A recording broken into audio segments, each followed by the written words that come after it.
So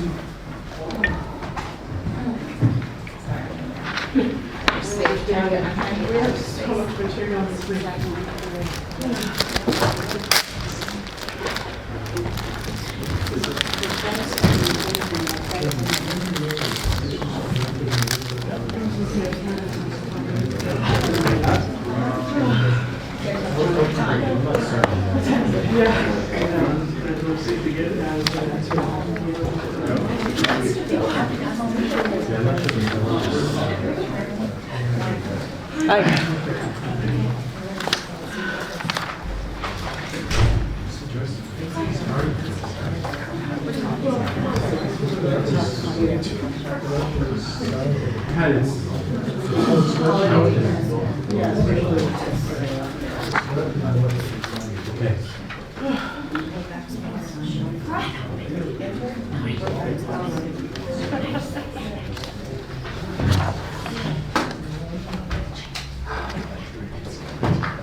Good evening and welcome to City of San Marino Design Review Committee meeting. Today is Wednesday, December 4th. My name is Kevin Chang and I'll be conducting this evening's meeting. Will you please stand and join me for the flag salute? I pledge allegiance to the flag of the United States of America and to the republic for which it stands, one nation, under God, indivisible, with liberty and justice for all. Thank you. Staff, can we have roll call, please? Thank you, Chair. Committee Member Wong. Present. Committee Member Chow. Present. Committee Member Wacom. Present. Committee Member Vice Chair Bagnich. Present. Chair Chang. Present. Thank you. Thank you. I'll first go over the procedure for this evening's hearing. Each committee member has received plans and has reviewed every item on the agenda and has visited each site. The general order of the hearing of each case will be as follows. The committee will ask staff of any questions they may have. The chair will then ask the applicant or the applicant's representative for comments on the proposal. The hearing will then be open to the public and the chair will ask comments for, against, or about the project. In all cases, please come forward and state your name and address. At the conclusion of public comments, the public hearing will be closed and no further comments from the public will be accepted. The chair then will ask comments from each DRC member. If there is no motion for approval or denial, the DRC has the option of continuing the application to a future meeting. In the event of a denial, it is hoped that the applicant will have heard comments during the public comment period and during deliberations that will be useful in resubmitting an application. It is also important for the property owner to understand that once a project is approved by the DRC, the drawings become legal documents. If any changes are made to the project subsequent to approval without obtaining proper approval of those changes, the property owner is in fact breaking the law. There is the risk of having to change the project back to the originally approved design or paying a fine to the City of San Marino equal or greater to the 5% value of the project or $2,500 and then resubmitting those changes back to the DRC. It is also important to understand that there is a 15-day appeal period after an action has been taken for the applicant or any interested party to request the Planning Commission to review and act on the case. After all agenda items have been heard, the Design Review Committee will conduct an open forum. It is at this time residents and the representatives may ask committee members about current or future projects related to their property. Committee members can discuss the design with you but cannot comment on how they may vote. At this time, I will open the hearing to public comments for any items that are not on the agenda this evening. Is there anyone from the public who would like to speak? Seeing none, I'll close the public comment portion and move on to our first agenda item of the evening. First agenda item of the evening is DRC case number 19-69. Staff report, please. Thank you, Chair. This project is located at 2520 Ridgeway Road. The applicant is proposing to install a roofing material that is not found on the city's pre-approved material list. The applicant has requested once again that the committee continue the project until her roofing contractor is available to make a presentation to the committee.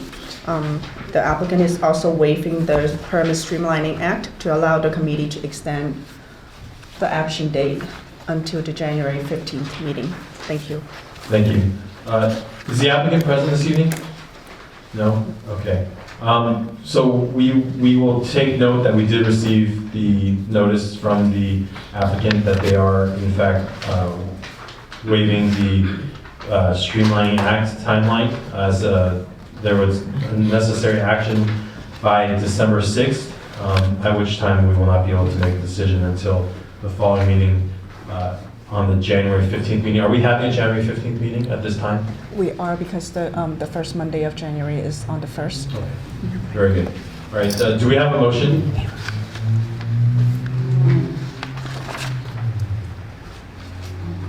I'll make a motion to continue DRC 1969 to January 16th meeting? 15th. 15th meeting. Do we have a second? I second it. Roll call, please. Committee Member Wong, Yes. Committee Member Chow, Yes. Committee Member Laycock, Yes. Vice Chair Bagnich, Yes. Chair Chang, Yes. motion carries. Thank you. We'll now move on to the second agenda of the evening. Staff report, please. That's the material. Thank you, Chair. This item is design review case number DRC 19-67, located at 2506 Huntington Drive.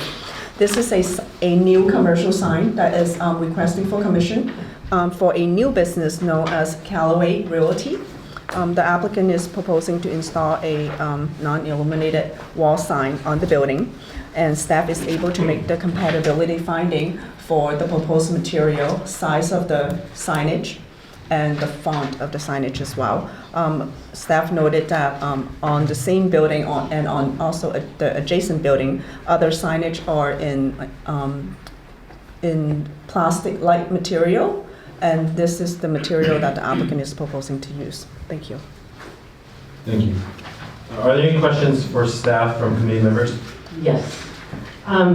We have not seen a sign since I've been on the DRC, and I don't recall in the past couple of years. But I do recall someone telling me at some point that this was under the purview of the DRC, so can you just explain that a little bit? Sure. So currently in the municipal code, any new commercial signage is subject to DRC approval. And this code was in the municipal code about 5 years ago, and it was taken out as part of an amendment regarding single-story addition, but the sign code also taken out as well. That amendment did have a sunset date, and that was 5 years. Because that amendment sunset is no longer in effect. So the single-story addition and the new commercial signage is now coming back to be under the DRC's jurisdiction. Okay, great, thank you. Are there any other questions for staff? Okay. Is the applicant present?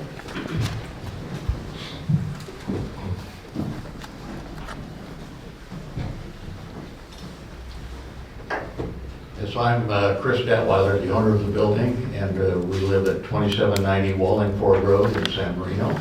Also with me today is the sign company and the business owner who are available for any questions you may have.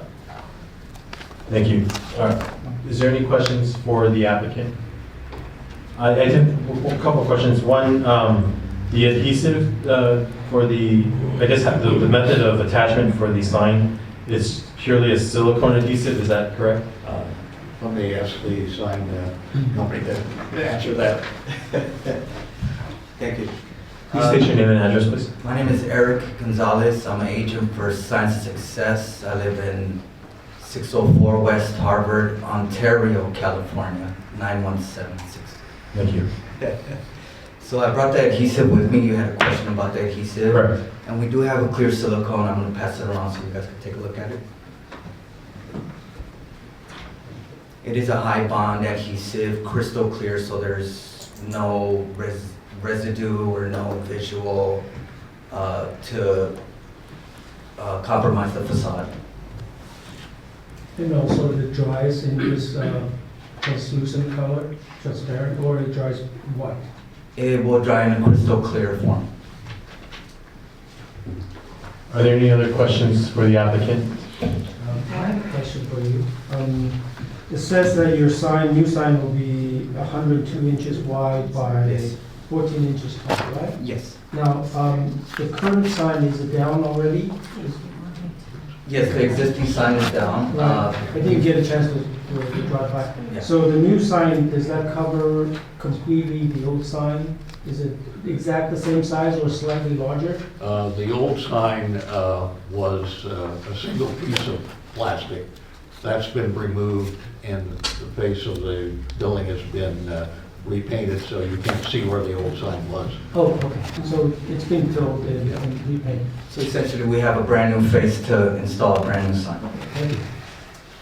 Question for staff. The method of attachment, is there additional review for when they obtain a permit that will be going through review for? Building method? safety? Yes. Yeah, building safety. Yes. Thank you very much. We'll now open it to public comment. Are there any more questions? I have one question. Committee Member Lacon? I'm sorry. Is the sign a rectangle? It's not letters in here, right? It's individual letters. Oh, it is individual letters, okay, that's what I. Yeah, there will be individual letters cut in a PVC plastic. Any further questions? Thank you very much. Now open to the public. If there's any members of the public who'd like to come forward to speak for, against, or about the project. Seeing none, we'll close the public comment portion and move to committee member discussions. Committee Member Wong? Thank you. I looked at the storefront, drove by, and also the proposed signage and the neighboring properties as well. Given what's presented to us in the staff report, I think it's a pretty straightforward and factual case, and I can see the ground for supporting it. Thank you. Committee Member Chow? I think I can also support that, especially knowing nowadays, basically the sign will go on kind of a blank canvas. I think it will be appropriate in size, everything will be compatible. Thank you. Vice Chair Advantage?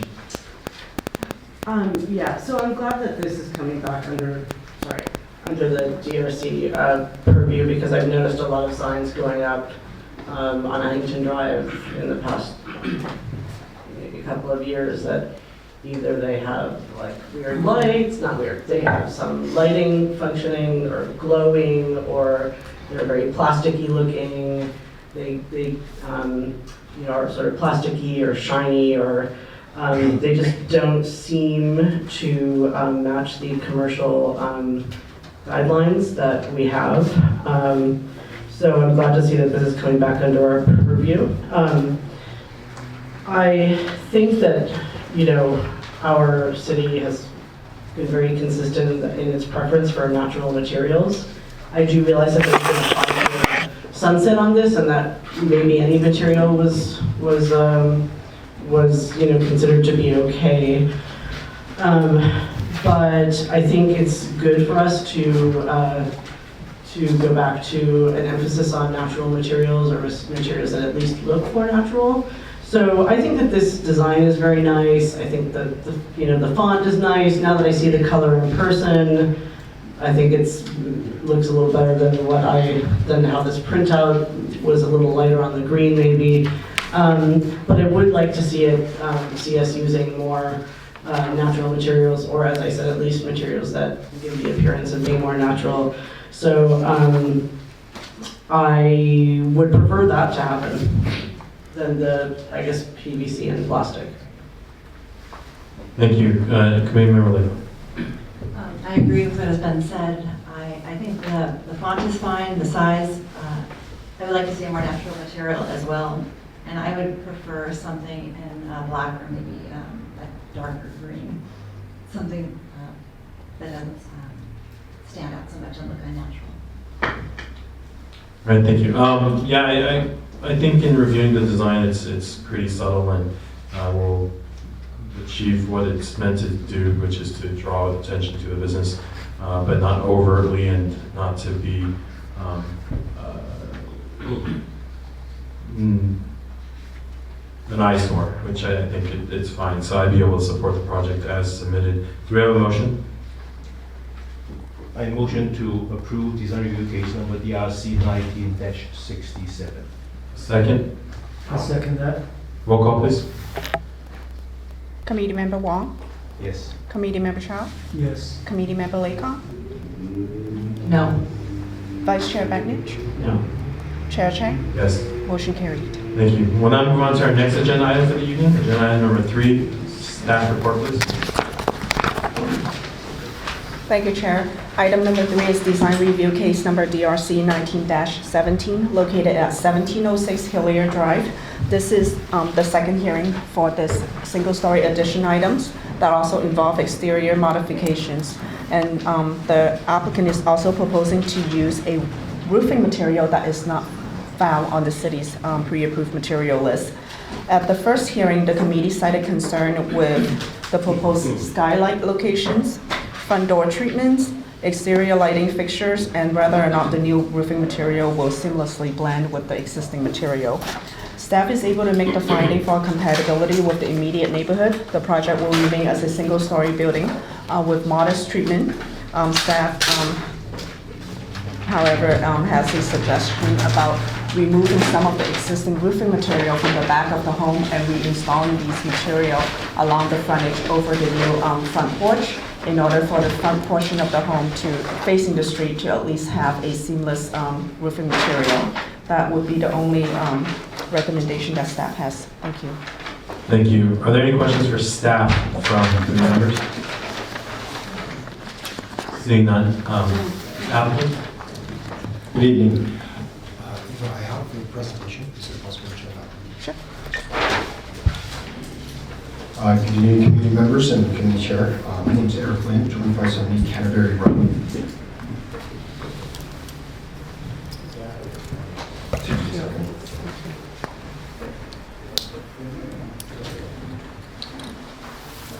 Okay, it is my privilege to present this project on my client's behalf at 1706 Hillier. The project was initially presented back in October, and it was conditioned or received comments as planning staff has recapped. But before I discuss those comments, I'd like to recap the project a little bit more once more, so that I can go through the project once more. The existing single-story home consists of 2 bedrooms and 1 3/4 bath, occupying 1,790 square feet. The existing ground coverage is 2453, which includes the existing garage and the front entry overhang. Our proposed project will add 105 square feet to the ground coverage for a total of 2258 and 152 square feet to the livable square footage, which will total 1945, which is all within allowable limits. The building footprint will essentially then increase by 4%, and the livable square footage will increase by 8. The project will ultimately net 4 bedrooms and 3 bathrooms. We were able to accomplish all of this through rearrangement of the interior spaces. This is the existing and proposed 2 bedrooms to the north and 2 bedrooms to the south. We are also proposing to upgrade all existing windows to new code-compliant windows from the city pre-approved list. In October, the design review meeting, the concerns about side lights to the front door, front entry door, and also front-facing skylights have been removed and relocated. And this can be found on sheet A6. As you can see, the front elevation, the proposed front elevations to the top, the skylights have been removed, and also the skylights have been removed.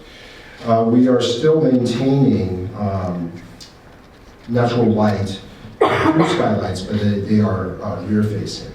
It is shown here, the 2 source on top. The client highly desires having natural light in that space.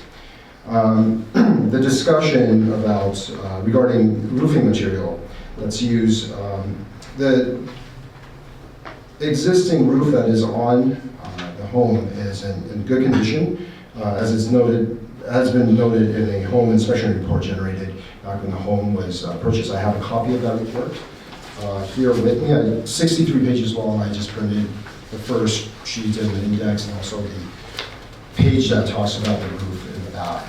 I can also show you the entire report by PDF if you wish.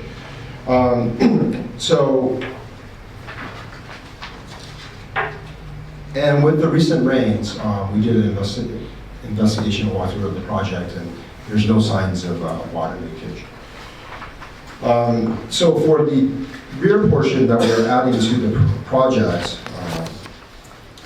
we wanted to match which is, which is the hatch area you see in the back. We wanted to match the existing roof. However, we discovered that the roofing material is no longer manufactured. The company is no longer in existence. And so we are doing a research. One second. I have the existing roof. I've taken off the building. It is actually more of a cementitious product that looks like slate. The closest that we can find is a Da Vinci product, a Da Vinci roofing manufacturer. I believe the board and product brochures have also been passed out to you for review. We would like to use the single width slate to match the existing slate because it is most compatible with its profile and also its size. Do you have that to show us? I presented one to the staff, but I do have another one. This is not the same color. We're proposing brownstone, but the color I did submit one to staff. But this one you can see for Yeah, for it's the reference. color that I was interested in. Okay. But actually the material as well. The very I'm sure first everybody of likes those it. material all stacking against the bookcase for the Da Vinci. So the Da Vinci product is not unfamiliar to the city. I believe the Da Vinci multi-width is on the pre-approved list.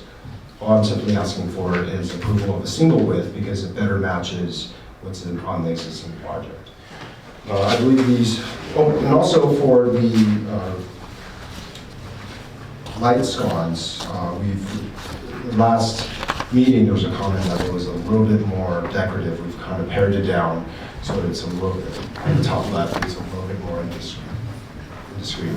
The only location that the light sconce will, the only location that the light sconce will occur really is in the backyard. The front porch is lit by a recessed light at the overhang. Overall, we feel that we've met the concerns of the committee from October, and I hope the committee feels the same way, and we'll be able to approve the project. Thank you. By the way, this is the brownstone color palette. Oh, you can pass that. We wanted to get two colors from the existing roof. Which one is it? It is a blend. It's black. Yeah, it's currently a blend, and the brownstone has the closest match to that blend. And the brownstone is also a mix, like this? Yes, the brownstone is that mix, yes. That's the All right, thank you. Are there any questions for the applicant from committee members? I have a couple of questions if you could clarify. Yes. Let's go back to your first slide, Yes. the top view. Sorry.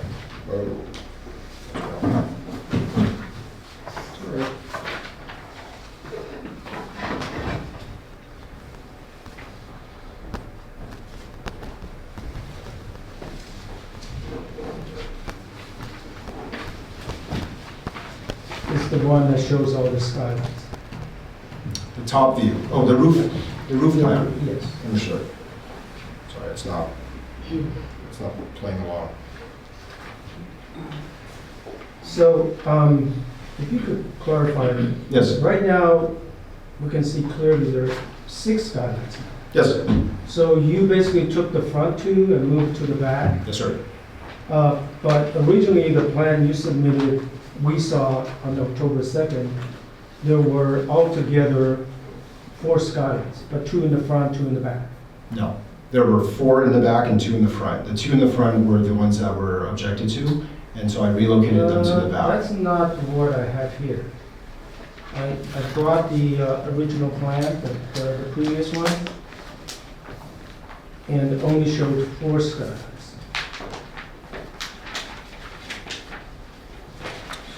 Would it be an issue if we added 2 more? Well, that's not what we saw. So I have the initial plans from the, excuse my chicken scratch. I have the initial plans from before. I made a note that the 2 in the front, which is right there, are to be eliminated, and there are 4 in the back. And if we go to the plan, it's in the dotted portion, that's where the skylights will land within the space. This is the previous submittal, And in the new cement, same thing. In the plan, the dotted lines will show where it lands within the space. And in the living room, it's moved a little bit further back just to accommodate having it to the back of that house. So, I'll go back to the plan, but if there's no question, I stand corrected then. Because I thought I saw the previous plan, there were only 4 skylights. So the second question is that can you, with this mixed roofing material, Yes. different tiles that you're proposing, Yes. do you have any idea or do you know exactly where the new tiles will be going on? Yes. So would it be only be the addition part? So we will not see any mixed tiles anywhere else? The hatched area is where the new house will go. Okay, so only the addition, so in the front, The homeowner wishes to maintain or keep all of the roof tiles on the building. There is no reason for us to. Are there any other questions for the applicant? I have one question. Where is your, on the front elevation, where is the light going? The light bulb? The light, is there a light fixture right inside? The light fixture, yes. So the light fixture will be, so in the back, No, in the front. the light fixture will not go in the front. There's no light. No light fixtures in the front. We will install a recessed light over the long overhang on top of the front door. So it's a glow instead of a light fixture. The light fixture will be that light fixture will be installed in the back by the multi-stacking doors. Okay. Do you have any plans for the, right now the porch has some kind of a, Yes, we're going to refinish it. what are you going to refinish it I think it's more of a, currently I believe it's a slate. I think we're going to finish concrete and just paint the concrete, in? Take the slate, take the slate off. and then there's like something that's like a piece of foundation or something left over. There's a step that's raised. On either side, there are, I think there are bricks stacked as planted to create planter boxes. Those are gone. Those will be gone They're on the, because they're falling apart. that's right. Right. Something is falling apart. Right, so we're taking that off. But I believe what you're referring to is the crack on the slate on the stoop, and we will be removing those. Not too much deeper into the porch. So deeper into the porch, we're not going to go any deeper into the porch because that's going to be part of our addition to the square Bringing the footage. front out, We're bringing the front out in one line, but not the roof line. The roof line. not the roof line. The roof line stays. So if I go back to the plan, if you take a look at, this is the existing, there is that notch. I wish I could draw on this, but there's that notch that you're referring to. We are eliminating that notch and filling in that portion so we can take that over. Excuse me, I'd just like to go back to the skyline. This is what I found. This is a previous plan. So basically, you move these two, you put it here, right? On the backside. No, so if you take a look at the plan right now, Okay. they used to be, one second, sorry, one second. It used to be right here.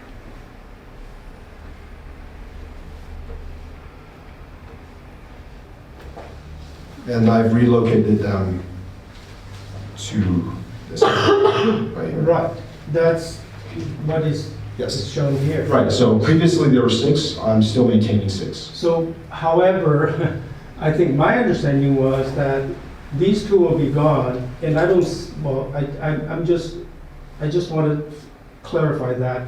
Now, instead of 2 skylights here, you now have 4 on this slope. Yes, I will. Okay. Can you tell me how the skylights will, the chance of, I know you put skylights in an older roof, that sometimes they're more susceptible to leaking. Sure. These are fixed mounted skylights. We built up a curb and flashed them with a manufactured flashing, and the skylights mount on top of that.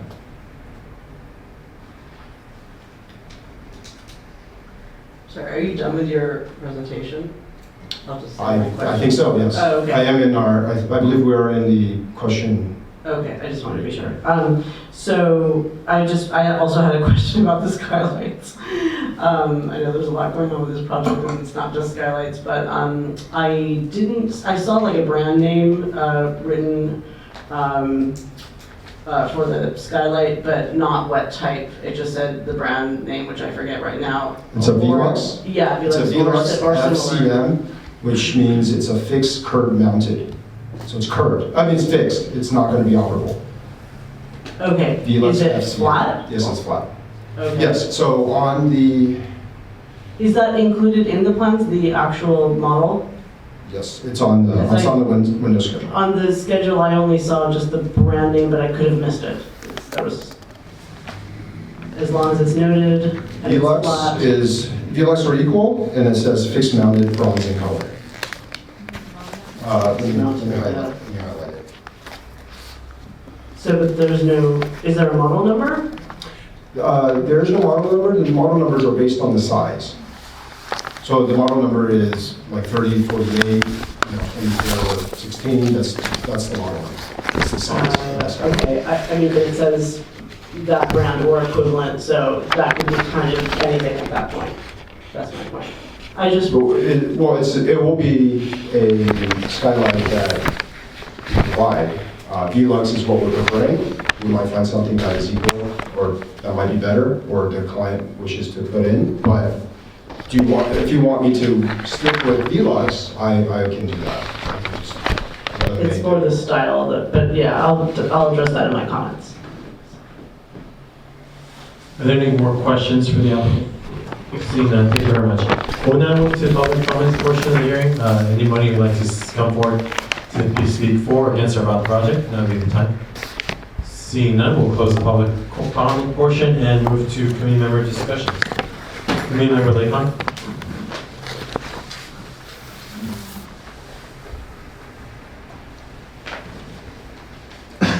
The roofing material that is provided today doesn't seem to match the roofing material that is already on the house in color. So that the pattern, the texture is fine, the size is fine, the color seems off, which concerns me a little bit that it won't blend in very well, even though theoretically you won't see it from the street. I also find that the front entryway is a little, now it seems a little empty. It looks like there's too much plain space next to the front door, so I'd like a little bit of something there. The adding of the fourth bedroom, I have one concern that the laundry room is being removed from the house. I think there's going to be a washer Laundry room dryer. will be in the garage. Garage. Yes. The garage is 21 by 21, I believe. Yes. A wash and dryer going to fit in the back corner of a laundry room. Mhm. The cars in there. Yes. Okay. Okay, so those are some of my comments, and I would probably be able to maybe support a continuance. Vice Chair Bench. So yeah, what the roofing material that you brought, that's what you propose to put on the house? That color, the second color that you Yes, the showed? brownstone, yes. Okay, yeah, I mean, based on the samples that you brought in, that doesn't match at all. May Like, I- it's very far from matching, but May I make if a you want comment to about the address that. samples? May I make a comment on the roofing material that was brought in? That's up to the chair. Sure, let's hear it. Sure, okay, so the roofing material is a blend, right? 80%, 20%, probably the green and the blue. I just grabbed what was closest, I didn't want to walk on the roof. I grabbed what was there. There's no way I can make an exact match to that. What we did is we stood out there with the actual samples and looked at the entire field of the roof and felt that this color matched best with the roofing material, because it really is matching the entire blend and the entire field of the roof, not necessarily the one I can reach to or grab one. Okay, thanks, that's what I figured. I mean, definitely appreciate the effort that was put into it. The result isn't good enough for me. It's really far off from the material. It looks really good in terms of the textures, and if it were matching colors, I would be willing to support it, even though I've said many times for different projects, I don't like the idea of 2 different roofing materials on a home, but in this particular case, I was trying, to be generous, that it's a small area, it's very limited, it's in the back, it's in a place that's not very visible, so I was at least willing to entertain it. But now that I see the samples, I'm not really willing to entertain it. I think it'd be great if you could find, if you are able to find something that would match further, I would consider it, but it's just it just sticks out. May I ask a question? Not this time, we're just gonna have our community member discussions. Yeah, so for me, that would not, that material would not be appropriate. But I would be able to support, perhaps, if you were able to get very close to what's already there, which might be difficult, but hey, there's a lot of materials out there. So, if you're not able to, then I would encourage the applicant to re-roof with an entirely new material, which may even help the overall look and feel of the home and contribute to neighborhood compatibility, perhaps. So regarding the skylights, my first thought as soon as I saw the skylights, without remembering exactly how many there were last time, was that 6 in that spot is really overkill. I think that, something along the lines of 2 or 3, very strategically placed for where the applicant wants them to be, would work nicely there. I would want you, if this is continued, I would like the skylight model to be specified so that we know it's flat, we know what brand it is, and we know that it will be a flat one and not like a domed one, and that it will be clear as well. That will be specified that it's clear and not kind of whitewashed, or whatever the term is, you know what I mean. So I am especially concerned about the placement of the skylights that are at the highest point of that, like close to the ridge line. So hopefully you may be able to discard or modify the placement. And I would, if this is continued, I'd like to see that the skylights match the roof color, which again, since you're maybe working on the roof color, could be something that you change, perhaps, I don't know. And that's it for my comments. Thank you. Committee Member Chow. The 2 concerns I have for this new plan is obviously I've raised the questions of the skylight. So I think for me, remove the 2 front skylights does not equal to relocating them to the back. So it's just too much in the back, and I second the other community members' concern as well. So, and I think whenever we bring in another element that's not in the previous kind of conditionally approved plan, it's just going to cause issues. So for that concern, I think I couldn't support couldn't approve the plan. As for the tiles, I see the difficulty matching the tiles, because the current tiles has this kind of a very noticeable green mixed with more of an earth tone color. I think it'll be, if that company no longer exists, it might be difficult to match.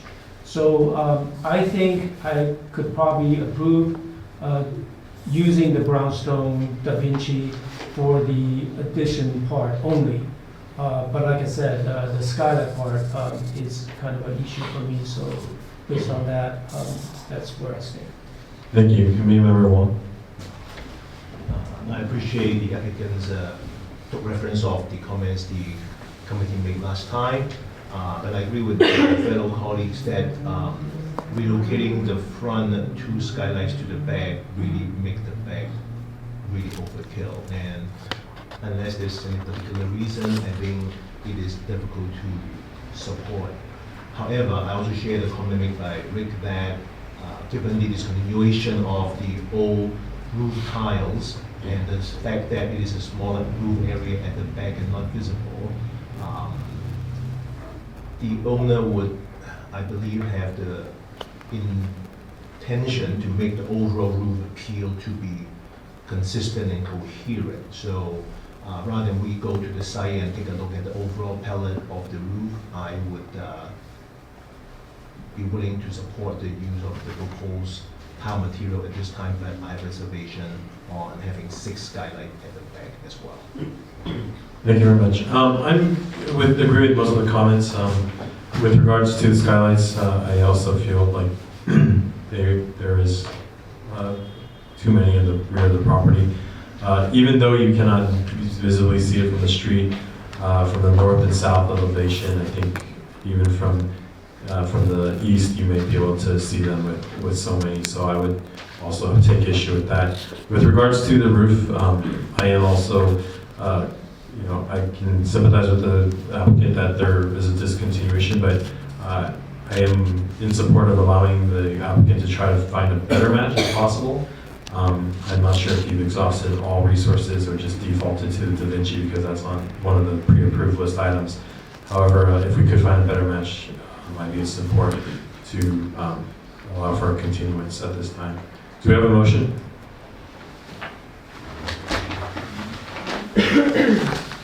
I'll make a motion to continue DR case 1917. When would the next date be available? The next available date will be January 15th. Is the applicant amenable to the January 15th date? Yes, sir. Do we have a second? Yeah, I'll second that. Roll call, please. Committee Member Wong, Yes. Committee Member Chow, Yes. Committee Member Laycock, Yes. Vice Chair Bagnish, Yes. Chair Chang. Yes. Motion carried. Thank you. Now we'll move on to our 4th agenda item of the evening. Staff report, please. Thank you, Chair. The 4th item is design review case number DRC 19-80 and DRC 19-81, located at 3325 Monterey Road. This staff provided quite a lengthy staff report in your packets. This verbal report is really a summary of that written report. The applicant is proposing to construct a first and second story addition and exterior modification to an existing 2-story residence and construct a new detached 3-car garage. The applicant has provided a historic assessment report prepared by a qualified historian at Environmental Science Associates, whom is also in attendance tonight. And the historians found the property to be eligible as a historic resource under the National Register, the California Register, and the San Marino Historic Preservation Ordinance.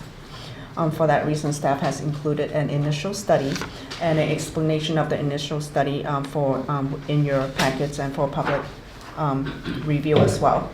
As far as design review concerns, the proposed building will be compatible with the neighboring structure and also the legal neighborhood.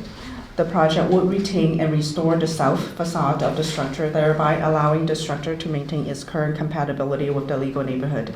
Addition and alterations to the structure are located away from direct public view and are designed in a manner that the new second-story addition is recessed from the primary south facade. Staff find that the rear-facing balcony in the new master bedroom may have a direct view into the west neighbors, and which also the west neighbor has provided a letter to the committee expressing his objection to this project. So for that reason, staff is recommending removal of that balcony from the project. In terms of compatibility with the existing building, because this is under the California Environmental Quality Act, this is a historic resource. Any new material and new construction to the building cannot exactly match the original construction, and the historian will go into detail in a minute in her presentation. And staff is able to find that after evaluation against the Secretary of the Interior standard for the treatment of historic properties. Staff found that the project meets all 10 guidelines based on that, based on the standard. As far as material concerned, that will fall back to the guideline that is provided in the Secretary of the Interior standard. They are providing a glass material railing, which is different from the current material, and staff is able to make that finding. And this concludes the staff report. Thank you. Are there any questions for staff? Yeah, I have a question for staff. So from what I understand, the staff asked for a historic resource assessment from the applicant. Is that correct? That you asked for this report, or it was mandatory because of CEQA? So in the background of the staff report, it provided that this particular property had a prior application in front of this committee, and it was during the deliberation of this project that it was discovered that an assessment report was done, but was not submitted to the city or to the committee member, and for that reason, that report was produced.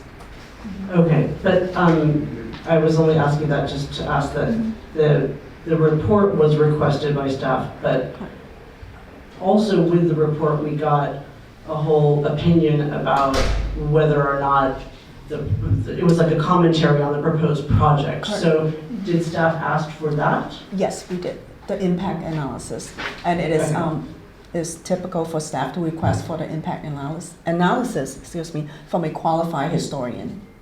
Okay, thank you. I have a question on the proposed tree preservation plan. As of today, has the plan been reviewed by city arborist? Yes, it has. Any particular comment you want to share?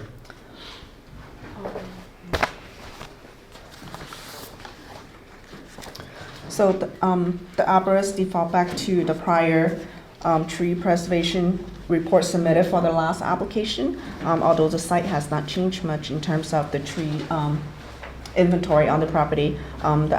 The city arborist has approved the tree protection plans with the condition that the consultant arborist be on site and issue a letter that all of the protection measures are implemented prior to the applicant getting a building permit. Thank you. Go ahead, Commissioner Michelle. I have two questions. First is regarding two garages. And the second one is easement. The two garages proposed, is there any restriction on how many garages can we have? No. No? Okay. All right, the second one is, there were some unclarity on the easement, I think north and also west side. Is that correct? Correct. Those easement locations are identified on the property survey and also, I believe, on the site plan as well. Okay, thank you. On the follow-up question though, the three-car garage to be added at the back is a replacement of the carport. The current carport is at an equal of 3 feet. I was of the impression that if someone is skinning down an existing structure and build a new one, the grandfather 3 feet, which is less than 5 feet, would no longer apply. Is it correct? Unfortunately, this property has an easement along the back property line, and that is the reason why the garage is further away setback. And additionally, at the last, during the deliberation of the last application, there were concern about noise from the air conditioning condenser next to the garage that may impact people that are visiting Lacey Park, and that is part of the reason why the entire structure, along with the air conditioning units, were moved closer to the south.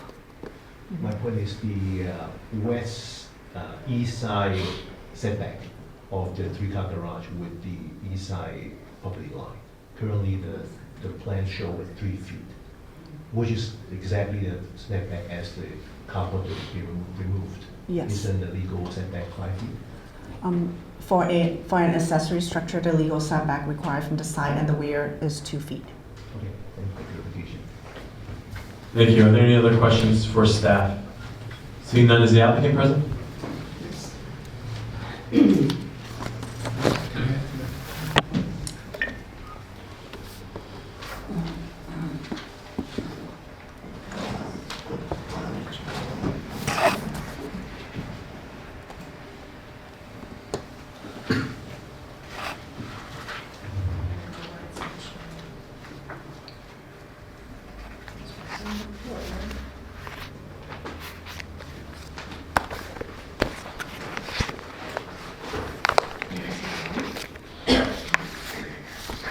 nothing on my screen.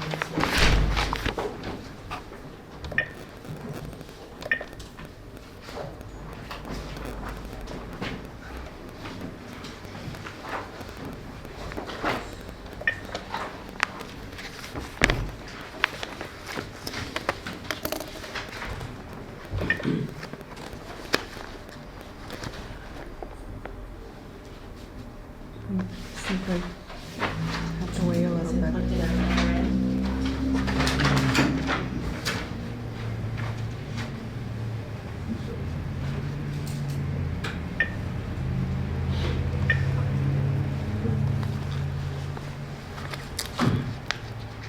No signal.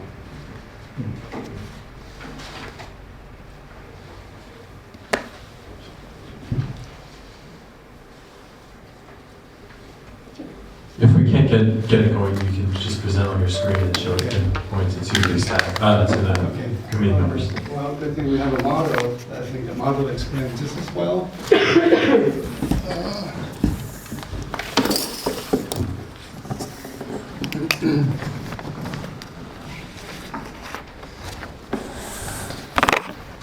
Good evening, Mr. Chairman and members of the committee. My name is Alex Chen, architect of this project. Office is located at 8730 Huntington Drive, City of San Gabriel. This unique property is well known in the city of San Marino. The uniqueness of the project is the architectural style that is totally different from the surrounding home. The house is two-story style, and the style of the architecture is modern art and craft. It has many intricate details such as wrought iron railings, mosaic tile patterns on the walls, horizontal window canopies, and ceramic glaze blocks, etc. And our inspiration to this project is to keep them and preserve them. Our approach to the design is very simple, and we wanted to keep the existing structure, the features of the existing, and add along, and follow the current lines, shapes, and articulations. So that should be complement of the structure. However, this site has challenges. The challenge is the oak tree that hindered the expansion. They hindered the expansion of the existing home. Instead of relocating the trees, we incorporate the trees as part of the design to bring the space into the house, so that the house will be connected to the courtyard and so forth, and to utilize natural light and cross ventilations to enhance the green feature. If we can take a look at your elevation, take the floor plan of your packet of the elevation. I started out with the south. South majority of the building elevation of facing the street. And in this case, there's nothing being touched. And most of the detail is called the character defining details. We wanted to preserve all of them. And to approach the addition part, let me go back a little bit. Addition part of the house, the majority of the add-on will be on the side and on the rear. And second story in the back of the residence behind the oak tree, so that is very minimal visual impact to the street. If you look at the elevation, it identifies there's only 18 inches taller than the existing parapet height. So it's very minimal, and I think if you bring to the side all the flag poles showing on there, and if you see it from the street, you can't really see it. Simply, disappear behind the oak tree. On the east elevation, now this wall we have mosaic tiles, and again we try to preserve them and modify the existing wood trellises to have a newer design that match the home of the architectural style better. Existing trellises, now it's mostly rotted because just a simple wood Douglas fir and being out there for ages and through the rain and sun exposure, it's not really a good piece to remain. So as you can see from our design, we incorporate to all stucco cover with much more prominent design that will match the architecture itself. And also on this elevation, you will see the existing canopy, and we want to continue that canopy to the rest of the house to have a nice rhythm and following the existing windows throughout the house or the elevations. And this is the area that where the one-story garage being added on to the east elevation because the house will eventually will have 5 people, 3 children and 2 adults living in the house. Children, when they grow old, they all would prefer to have a car to have a park inside the garage rather than park on driveway and street. If we can take a look at your next sheet, that is west elevation. West elevation is quite interesting because the building breaks, building kind of in the U shape, so that the oak tree is really part of the house design. From each angle that you see out from the house, you will be able to really enjoy the outdoor space and the oak tree. And from the family room, you can exit out to the patio areas, and that area is a transition to the pool connected to the back. Lastly, the north elevation, which is the back elevation that facing Lacey Park. Similar detail has carried on throughout the architectural approach. And what we would like to think that eventually this elevation will match pretty much the same as the south elevation.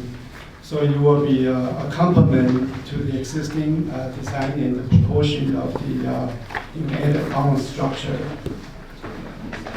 And we think this is very compatible to the existing house. And I'd like to have you consider and support the project. Since we don't have the slide, I have a color handout in your packet. All the preservation details was submitted in your packet. It's in the 11 by 17 packet sheets here. So on this sheet, it really documents what's out there now, what are we preserving, and what are we changing. So if you go through those 4 or 5 sheets, it really talk about how to preserve and so forth. And since some of the ceramic block will be removed from the older home, we found the original manufacturer oversee that just in case there's something break, we have the new one to replace the old one. There's 2 different kinds. That is being listed and documented on my drawings, like this. If you'd like to pass it on, it's a ceramic. Thank you. Does that conclude your presentation? Do you have other comments? Just a couple more minutes. Regarding my neighbor next door in the west, 3305 Monterey Road, I met with Mr. Mohaji at his home, and he was giving me his opinion at the last meeting where all the plans are already being printed. So I kind of walk him through the color elevation, and I hope it's not a misunderstanding. If I may approach the podium, I want to show the commissioner what's going on. So this is 3305 looking at here. he's got a trellis in the pool here. And when he see my rendering, he thought this is like a terrace deck outside, which is really a trellis design that you can see it throughout the project. And it's not designed for loads and people to walk out because this area is really a master bathroom. So that kind of gave him a clarification. There's no privacy issue.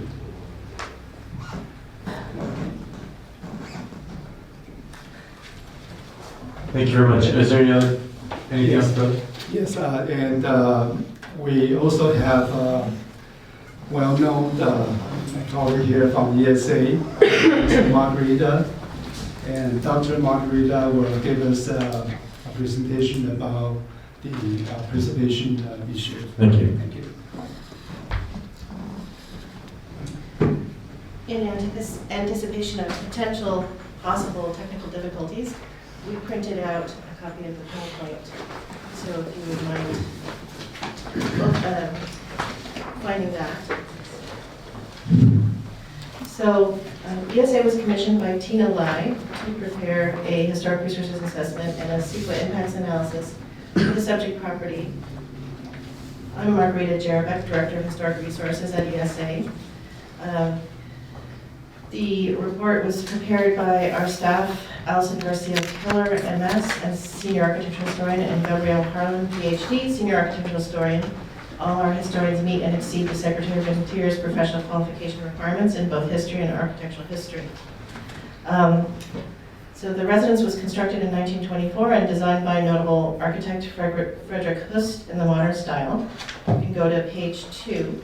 In terms of its historic status, the ESA found the subject property eligible under applicable federal, state, and local criteria for its significant historical associations under criterion A and 1, National Register Criteria A and California Register Criteria 1, in terms of its historical associations with Tract 6012, and under National Register Criteria C and California Register Criteria 3 for its architectural significance as a modern style single-family residence in San Marino, and a notable work of architect Frederick Hust, a notable architect.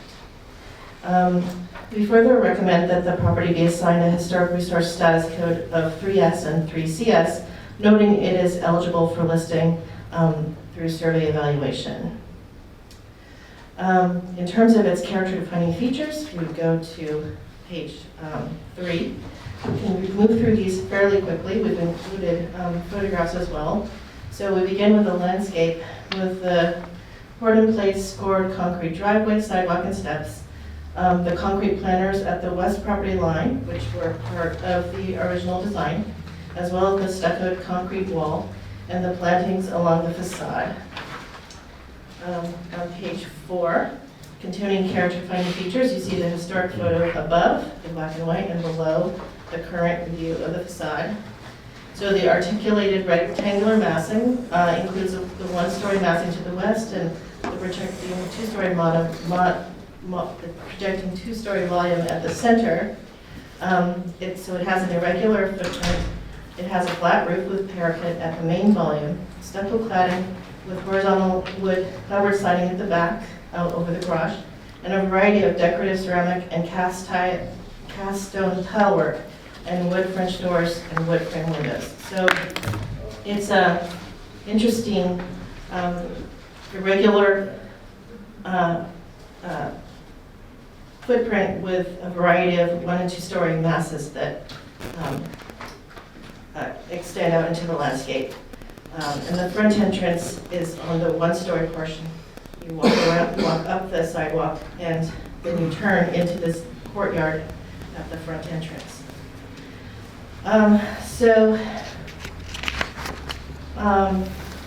In terms of page 5, there's the fenestration pattern with the large wood windows and the true divided lights, and then the pairs of wood French doors.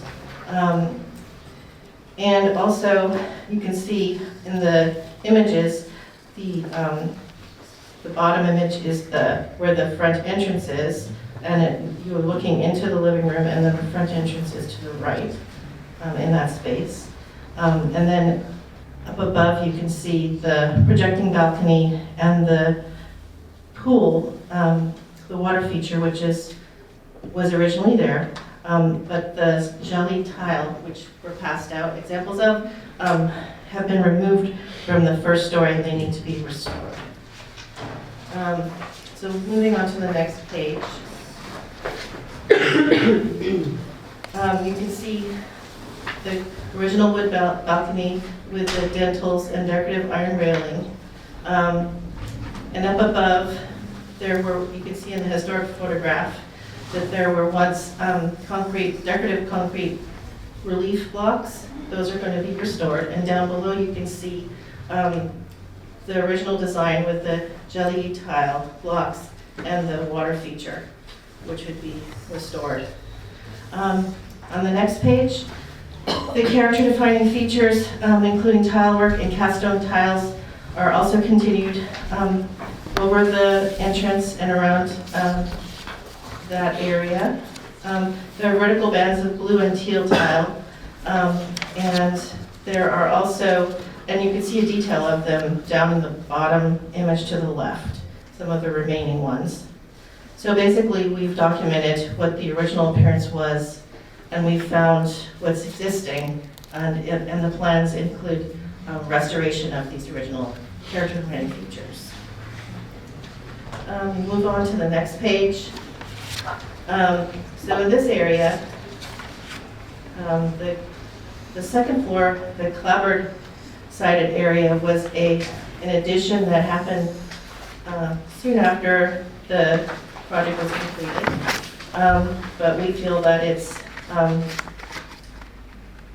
attained significance, but it's not part of the original design. So, and then down below you can see what the appearance was.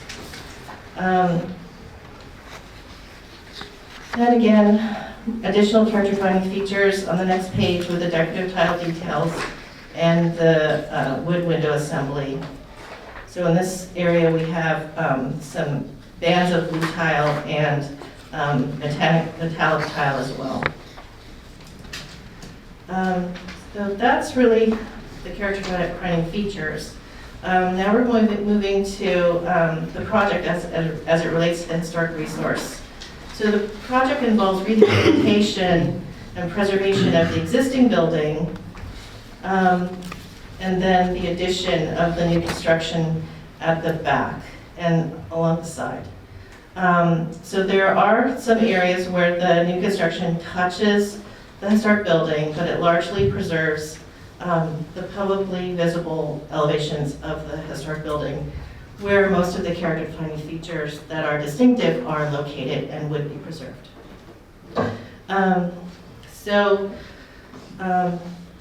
Following on the next page,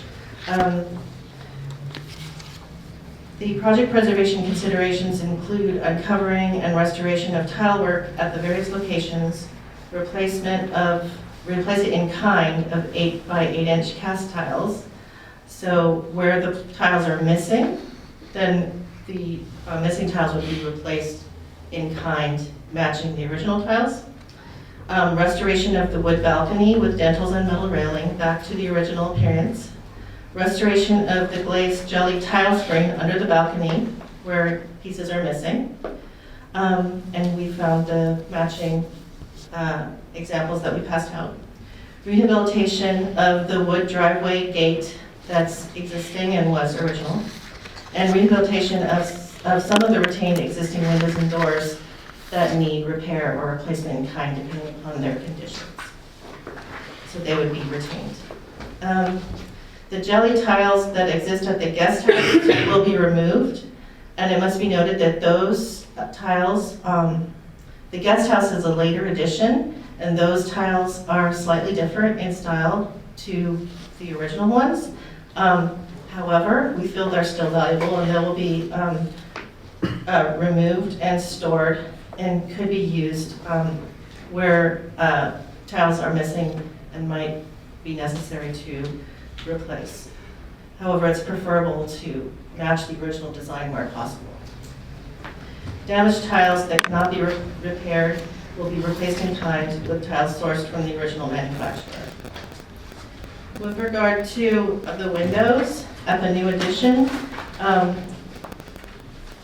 new addition will reference the original wood windows in size and fenestration pattern, so they'll be compatible in scale and design, but they will be materially differentiated from the original so as not to create a false sense of history, with double paned recessed aluminum to be clearly read as new windows. At the north elevation, the new family room patio and the new master bedroom and bath will emulate original character-defining features and materials used on the early portions of the home, but still be distinctive from the original. And the new rear-facing new family room and master bedroom will reference the original south-facing projecting volume and feature a contemporary glass balcony.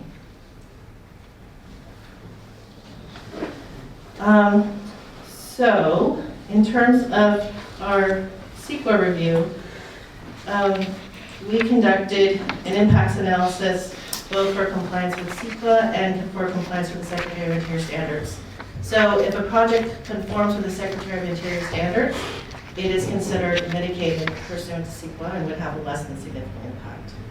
So the goal here was to have a project that would conform with the standards so that we would have a less than significant impact under CEQA. And based upon our standards review, that is indeed the case. So in terms of the direct impacts, the bulk of the new construction would occur at the rear of the property. Some new construction would occur at the secondary east and west elevations, which would involve a slight extension in the building footprint in order to accommodate a new interior program. The new walls would have a finish to match the original walls, and the existing fenestration pattern in the subject building would be reiterated in a similar manner. The new massing and volumes at the rear of the building were designed to be in keeping with the historic structure. But there are some portions of the building at the back that would, of the existing building that would need to be removed to connect the new project. So due to the nature of the demolition and construction activities that would be occurring, there is a possibility that the building could be damaged during construction, and so we're recommending that the building be documented in a HABs report, Historic American Building Survey recordation prior to construction activities, so that we have a baseline that fully documents what is existing, which is a normal preservation practice when you do a rehabilitation, so that you have as much material, much documentation available to refer to during construction. And then that construction monitoring by a qualified preservation consultant be conducted during the construction process in case there are any unanticipated discoveries or anything comes up that weren't anticipated in the plans. And that's also a normal preservation method to ensure that the project would conform with the standards once it was completed.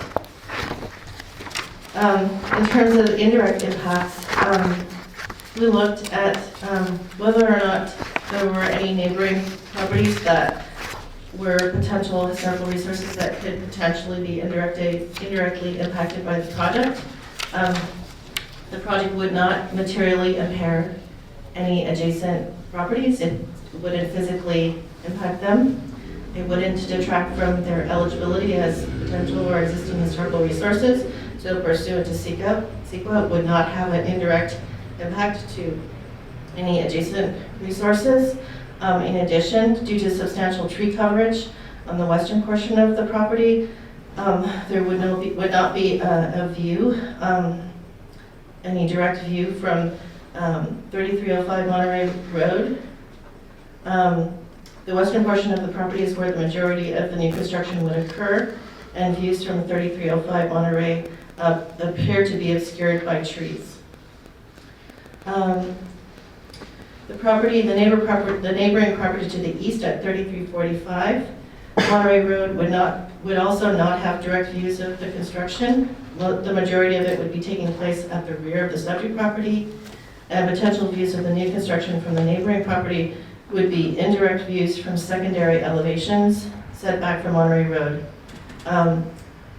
And the new construction, again, would not materially impair the adjacent properties and would not detract from their potential eligibility as historical resources.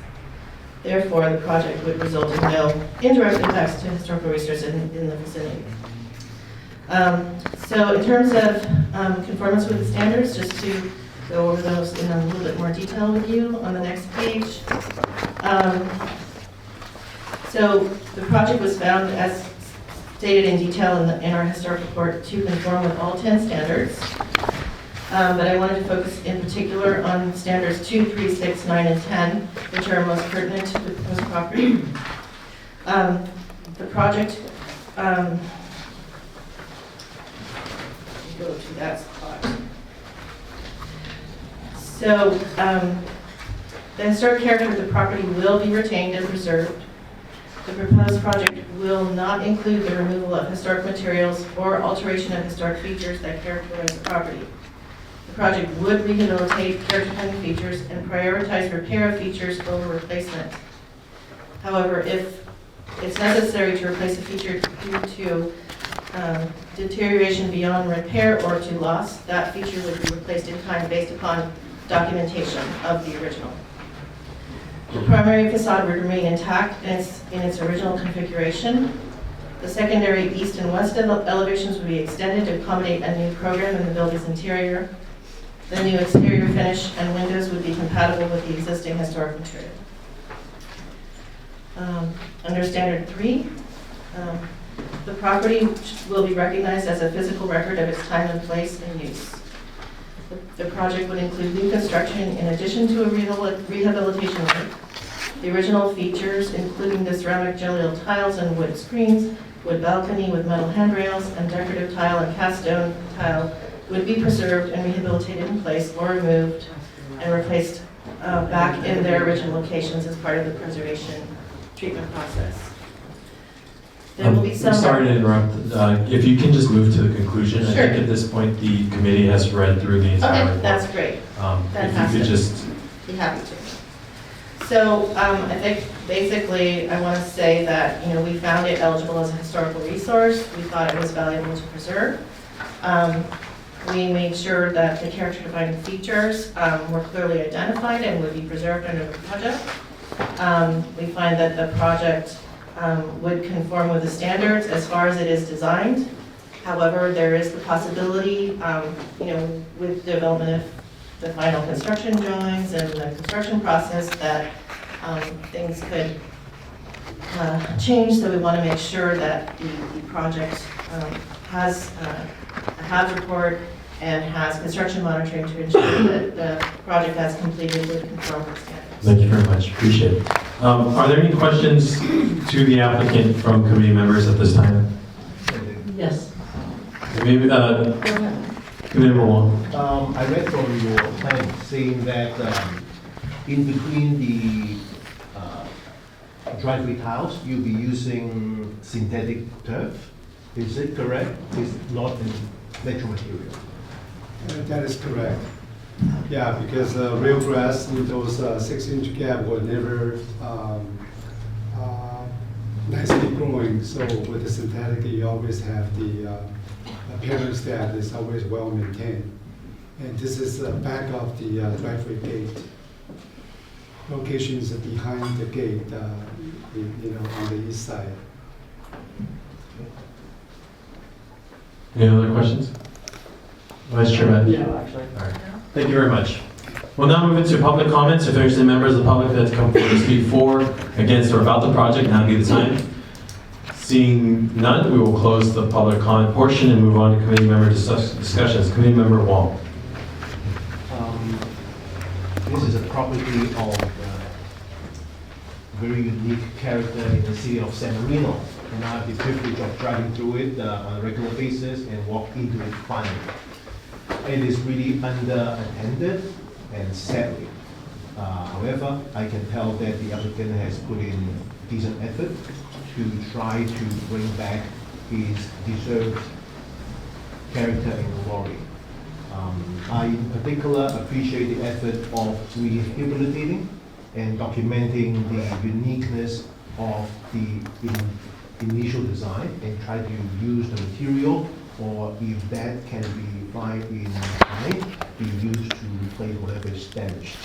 And I would like to find a way to make it a condition, because that would really make the property very charming and give back its soul, may I say.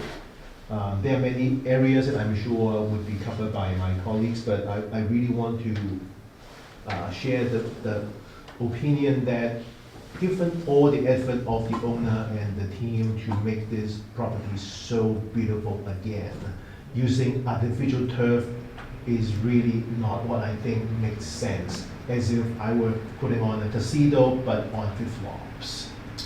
There are many ways of making sure that grass can be grown on gaps. You can make the gap more, less. It is just a matter of attention and dedication. And I have seen many of that happen all over LA, and I'm sure you do too. So if I may, I think that would really be good to the property, and I also want to make sure that would be implemented. And that is my comment so far. Thank you. Committee Member Chow. I definitely second committee member Wong's concern about the artificial turf, and also appreciate the effort that your teams have put in. I definitely have a little bit of mixed feeling about this whole, about the plan and about the property, because it's such a prominent property, and certainly because of its location as well. We have 4th of July parade goes through there. It's right next to Lacey Park, and it's in Rose Garden, and it's been neglected for such a period of long time. So it's great to see, assuming it's coming back to glory, as it's been said. So in the meantime, I also felt that just by looking at the sheer size of the proposed building, you see the lot. It's really maxed out. You have the building basically right next to the swimming pool. And there's really no backyard after that. And besides that, there's the concern of the neighbor privacy. Having said that, I think the whole model is very well thought out. I personally really appreciate the design. I think the oak tree, I think it's this guy, will block the view from the street. I think the street, from the south side, a lot of the additions will be hidden, would not be too much, even that the width has increased. I think it's mainly just the extension toward the back. And I agree with the staff's finding that I think the balcony here really would pose a privacy concern for the neighbor to the west. I noticed that currently there are quite a bit of trees along the property line west here, but I think there's also a gap here. I believe there's one or tree so-called missing here, so I can definitely see the neighbor's concern. I think that I could support the project based on some conditions such as the turf, such as the porch. Thank you. Committee Member Lakon.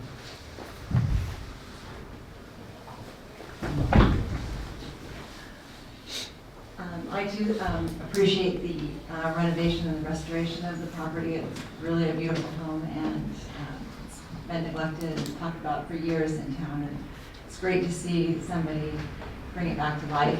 And those pictures from 1929 were breathtaking. I couldn't believe that they were there. So I really appreciated that. One of the issues that I had regarding the massing is the height.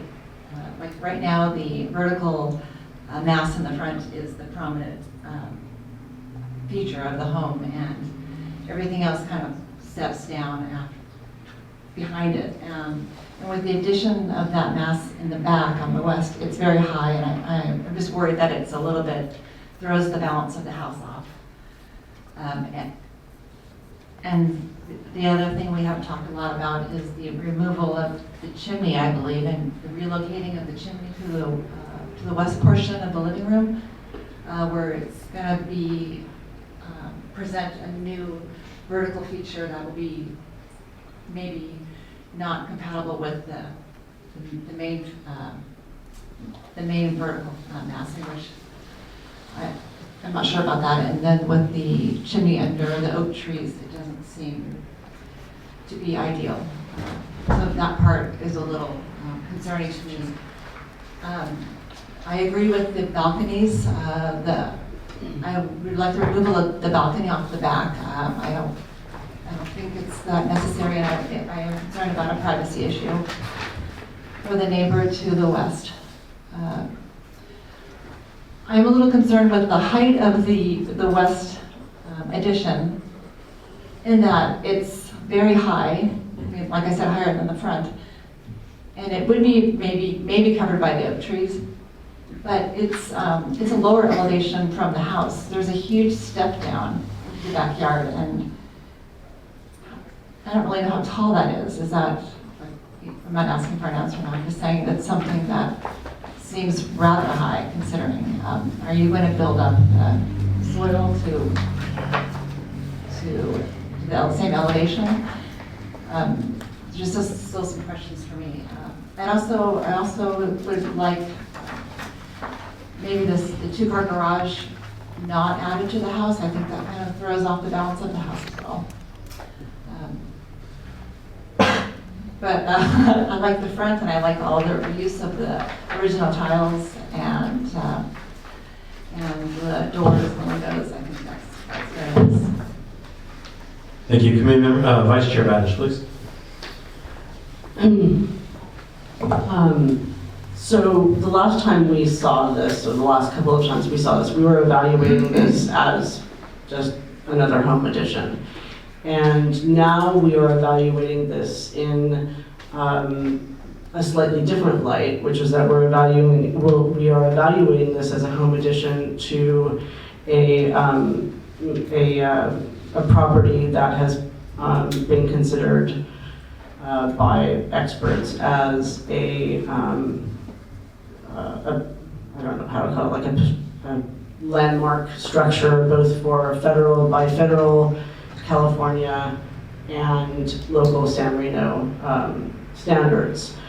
So this is not an evaluation as we typically do. However, our regular design guidelines really inform us, I think, on how to judge this. And I think if there's any building that we're gonna really stick to our residential design guidelines as far as an addition, it would be this one for me.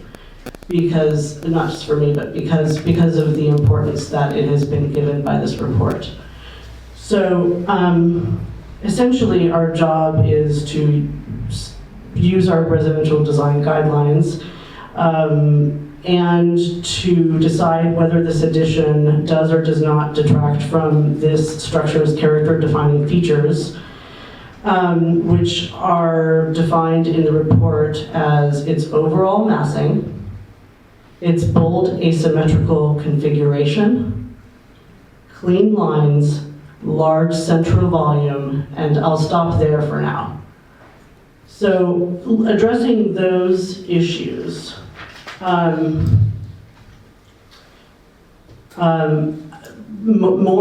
importantly, I want to address the overall massing and asymmetrical configuration as a character-defining feature, which is perhaps the biggest concern that I see with this proposed project as it stands today in front of us. The new terrace on the east side, I think towards the front of the house, I think will not detract from the asymmetry and overall massing for a couple of reasons. First of all, it kind of retains the asymmetry because it's stepped down, which I thought was a very sensitive decision. and also because of its, it's not opaque. It's a structure that we see through because it's a terrace, of course. The problem is, and I think that this has been said by several committee members, not just me, the main problem for me in terms of the massing and judging this by the style of the house, that the way it exists today and its character defining features, is the problem is in the back and the west part of the property, as many of my fellow committee members have said. I'll just address that addition right now. Its height makes it visible from the street. I believe that if it's visible in the public right of way, then that is problematic because you're essentially changing the facade or the silhouette of the structure, and you are really at that point disturbing one of the core characteristics of this home, which is its large central core in front. What was the words I used before? It's a large central volume in front. That is meant to be the tallest and most focal point of this design. I'll just move this around so everyone can see. This is meant to be the tallest focal point. So what you see then is now this becomes the new tallest focal point of the home. And I think that's really problematic for this design. There's another, so then we also have the neighbor's objections, which I feel do preserve do pose an unreasonable, imposes an unreasonable invasion of privacy on the neighbor. So, this is really useful, this model, because this is the large oak tree that you see from the street. And, it's really good that this is here because what we can see is that this sort of imitation tree has been curved away from the building, but in fact, the canopy is all around this building. So what we know about oak trees is once you invade its canopy, you endanger the health of the tree. And, you were stressing in your report that, things can happen in construction. I think that this is almost anticipated, that this oak tree is going to get damaged. The root line mimics, or the root line, the system of roots essentially is echoed underneath the canopy of a tree. And essentially, we're still building rather close to the canopy, rather close to the root system and on top of the root system of the tree. So, one of the reasons why this very tall back addition is justified is like, oh, okay, well, the tree's going to cover it. But I think the very existence of constructing this new area back here is going to endanger the tree that's going to allow for its existence. So it's kind of a catch-22. It's not really going to work, and I think that is something that really needs to be addressed in the design. I think you've got a privacy concern, you've got a massing concern in terms of disrupting the central volume, and then you've got a tree concern. So there's a lot of concerns in that area of the addition. That is the most important aspect of this design, which I think needs to be addressed. The other aspect which I think needs to be addressed is this 2-car garage in addition to the 3-car garage. It's jutting out quite a bit, and that is disrupting a little bit of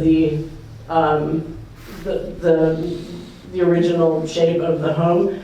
I think that addition could still be there, but could be tucked in a little. That would still be a lot of added square footage that I suppose is desired. That is a big issue.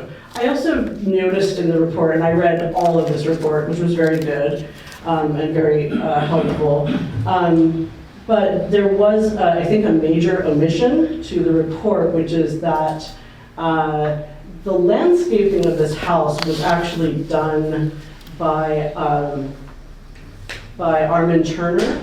Armin Turner is, as probably many of us know here, is one of the key figures in the formation of the city as a garden city. He helped to design the Huntington Gardens. He helped to design Lacey Park. He was in charge of the design for the most part of Lacey Park, and was highly involved in all aspects of San Marino. So that gives the landscaping of this home the kind of importance that we need to be sure to protect, and not say, well, we've got a tree protection plan and let's just hope for the best. I feel that there has been a lot of progress with this design. Now that I've gone through the things that I'm really worried about, I want to also acknowledge that this design has come a long way. It's better. It's definitely not there for me, but I am very reassured by some of the progress and by some of the attention to restoring the character-defining details of this home that I think are so important. You know, one of the aspects of the Armin Turner's design was that courtyard, and that courtyard is and this was even noted in the report, that it sort of said in your report something like, well, despite the elimination of this courtyard, the majority of this has been, sort of retained. So there's an acknowledgement in this report that says that this courtyard has value, and okay, well, we're kind of getting rid of this thing that has value, but okay, well, we're kind of addressing some other things that are important, so I guess it's okay.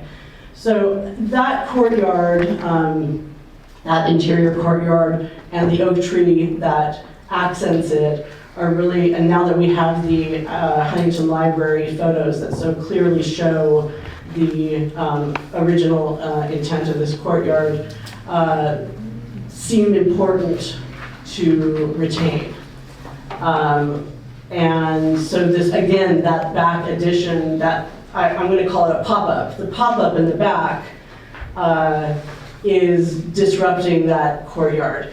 And there's other ways that you may be able to get the square footage you want. There are that guest house in the back, although it's not exactly, how do I say this? Although it's not done exactly in the style of the house, it still retains a lot of character-defining features. And, maybe you need to transfer some square footage to there or somewhere else. I also strongly object, and I'm so glad that you pointed out the chimney. I had not noticed that. That disrupts the asymmetry that is really desirable in this house. And also being under trees doesn't make any sense to have a chimney under trees. It's just, that has to be either eliminated or changed somewhere else.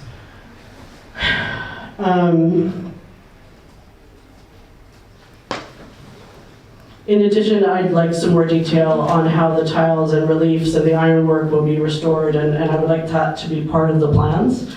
Right now, there's a lot of saying that it will be restored, but not really how. I think that should be fleshed out a little more. And that is finally the end of my comments. Thank you very much. Thank you.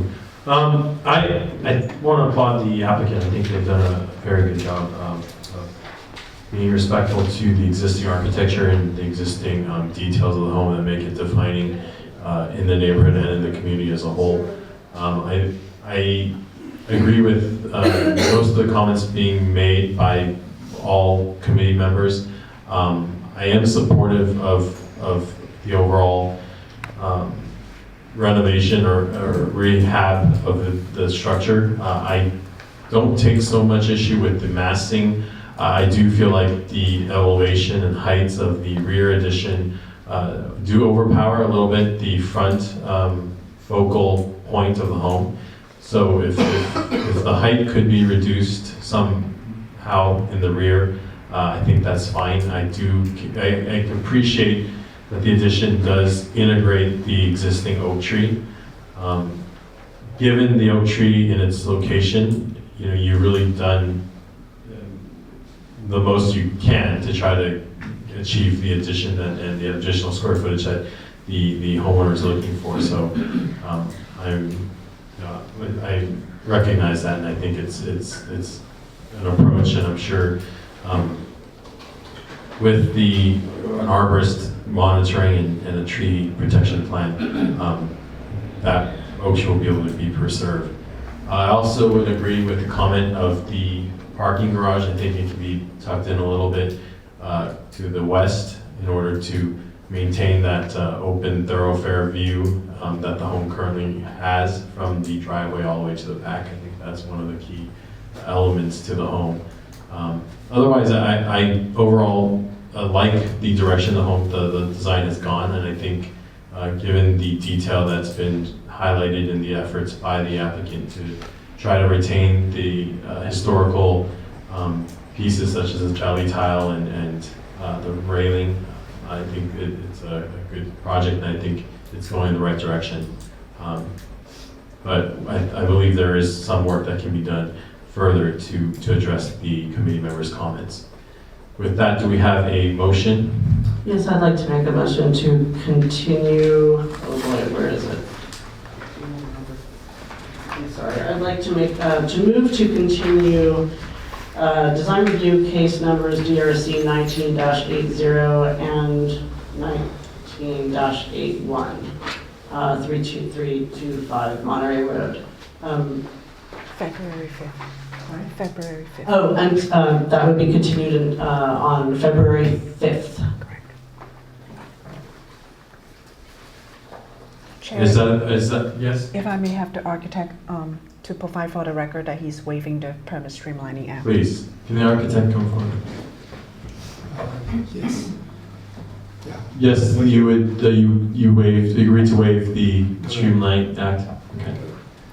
And so the project would be the applicant's project would be continued to the February 5th date, correct? Yes. Do we have a second? I'll second that. Roll call, please. Committee Member Huang, Yes. Committee Member Chow, Yes. Committee Member Lehan, Vice Chair Batten, Yes. Chair Chang, Yes. motion carried. Thank you. Move on to the next agenda item, agenda number 5. Roll staff report. Please.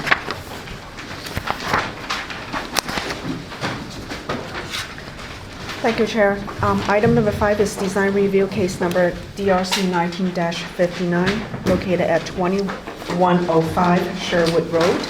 The applicant is proposing to reconstruct a street-facing side yard fence and a pedestrian gate. Staff is unable to make the compatibility finding for the vinyl fence, as it is discouraged by the residential design guideline to use man-made and artificial material. Additionally, the north neighbor adjacent to this property has a fencing at the adjacent property, which is a wood fencing. Staff is unable to verify the 18 inches setback as required by the code. Staff is requiring that should the committee approve the project tonight, that there should be a condition requiring that the provision of the required 18 inches setback be physically demonstrated to city staff prior to the applicant obtaining building permit. And that concludes the staff report. Thank you. Thank you. Are there any questions for staff? I have a question. The 18-inch setback, is that from the sidewalk or that's from the property line? Or both? All setbacks are measured from property lines. From property line? Correct. So, okay. Not from the sidewalk? Any other questions for staff? Seeing none, is the applicant present? Applicant is not present? Is he- Applicant is here. Yes, Oh, he is. Sorry, you didn't hear that. My name is Liang Liu at 2105 Sherwood Road in San Marino. And also in common with you is my north neighborhood It's a Rich Randall. And we will discuss the importance of his appearance in front of this committee. And the reason that we have to replace the fence is because the fence is falling apart. And actually, it's falling covers to almost half of the walkway. And the other side that in front of our garage is falling to, it's hard for us to take the car out. And to make the fact to the committees is that the fence between our properties and Mr. Randall's properties was built in 1993. And you can see that the fence itself is already deteriorating. And in 1993, we were remodeling our home at the time, and the original fence was already deteriorating. And deteriorating to the point that Mr. Randall approached me that we might as well rebuild the fence. And so we rebuilt the fence between our two properties. But the fence that along the street and our in front of our garage was not changed. And so that fence, when that fence was built, really have no idea. Long before we moved to San Marino. And we moved to San Marino in 1988. So that fence is falling apart is not surprise at all. And you can see that most of the fence, no matter how you maintain it, wood fence, no matter how you maintain it, it's going to falling apart after a number of years. And Mr. Choi has made a comment that it is the vinyl fence that we propose is incompatible to the fence that between our two properties. And in fact, when I asked Mr. Randall to sign the petitions, that Mr. Randall approached me that says the wood fence between our two properties has deteriorated to the point that he would like to change the wood fence. And I said, I have no problem. What kind of fence that you want? And Mr. Randall says that he definitely do not want to have a wood fence anymore. And based on what I know around San Marino, you only have two kinds of fence right now. Is either wood fence or brick fence. And because it's so hard to maintain the wood fence, and Mr. Randall told me that we both has retired. We both has reached to the age that we really don't have the energy, and neither we want to maintain something like the fence in our lifetime. And so therefore, we search materials, and we finally find that the vinyl is the only alternative that we could have to replace our wood fence between our two properties. And Mr. Randall actually has spent a lot of time to find out what kind of vinyls that is more suitable to our fence. And this is the vinyl. This is the vinyl that he found out that has the design of the wood, and yet is strong enough because the vinyl is a lifetime guarantee. And so therefore, we thought if we build a fence like that, and for the rest of our life, we don't have to worry about it.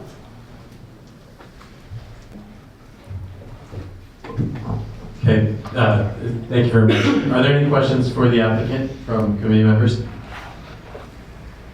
Seeing none, thank you very much. We'll open it to public comment and you can come forward. We'll move into public comments. If there's any members of the public who'd like to come forward to speak for, against, or about the project, now's the time.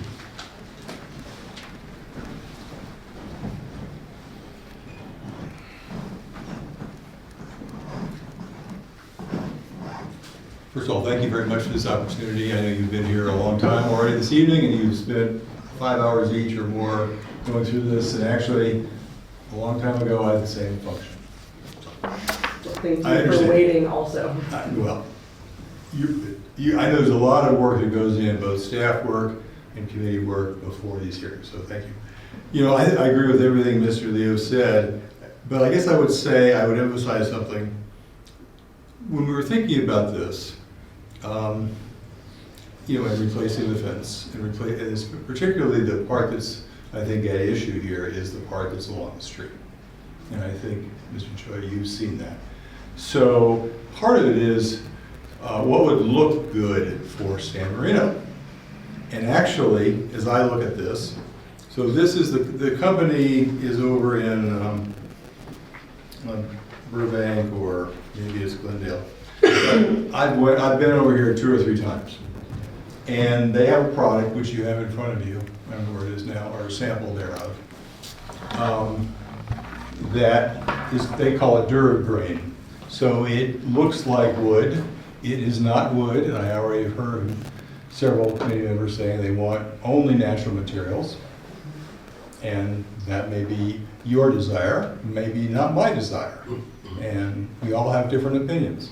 But in my heart, after I went over there and I looked at these fences in person, not only the picture. So this is Duragrain, an example. Both of these are Duragrain, but they can do the grain effect, if you will, not only on, I'll call these panels, but also on the trim. So the entire thing, when you stand there and look at it, I've been over there, I have 4 or 5 examples, it looks like wood. And if you, at any distance, the only time you might be able to tell is if you kicked it or something. You might want to pass that around, sir. So net of all that, besides, you know, obviously we'd rather not have to take down a fence every year, not every year, but every 10 years, just throw it away. This is designed for California. It's designed to handle UV issues, designed to handle the heat. And I frankly think that this fence, you could put up a wood fence for this fence, and this fence would look better. And therefore, it will enhance the look of not only Mr. Liu's home, but frankly, San Marino. And I don't think that's a bad thing. And this fence is used throughout San Gabriel Valley, San Fernando Valley, in almost every community. And I don't know why San Marino wouldn't permit that. So, any questions of me, since I'm also at interest here? I'll throw one more thing in. Sure. This will probably cost us 3 times as much as a wooden fence. So it's not a cost issue. I think, honestly, if I had a whole fence section here, wood, and this, virtually everyone would say it looks nicer. Thank you very much. Yeah. Are there any other members of the public? Please come forward and state your name and address.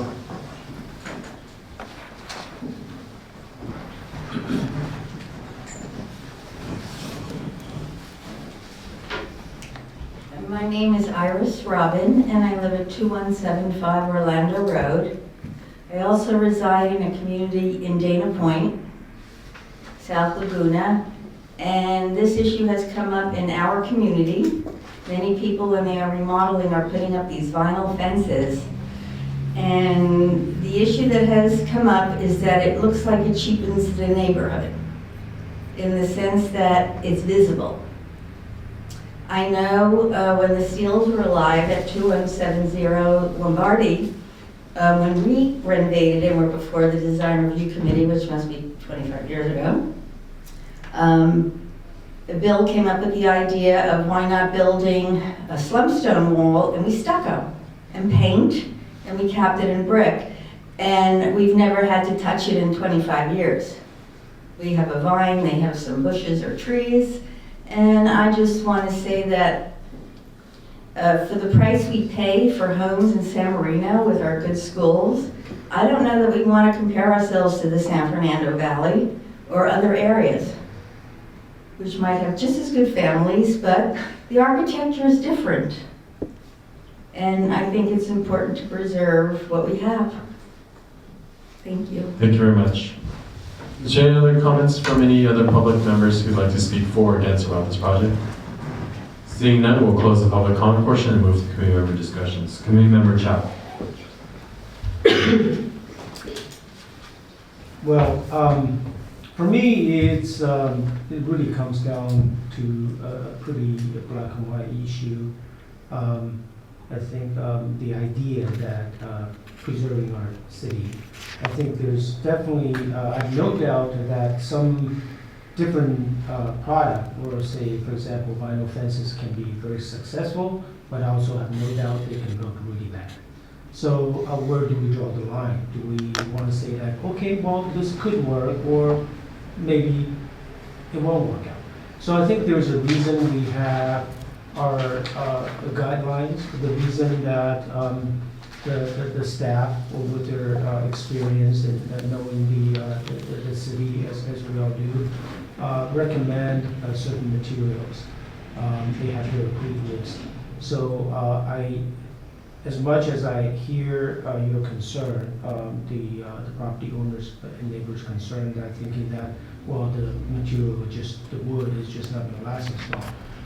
Well, but I think in order to have us not going down a slippery slope, we need to kind of abide to our city's guidelines. And so in this case, I would definitely consider, I would think that the staff's recommendation is the way to go.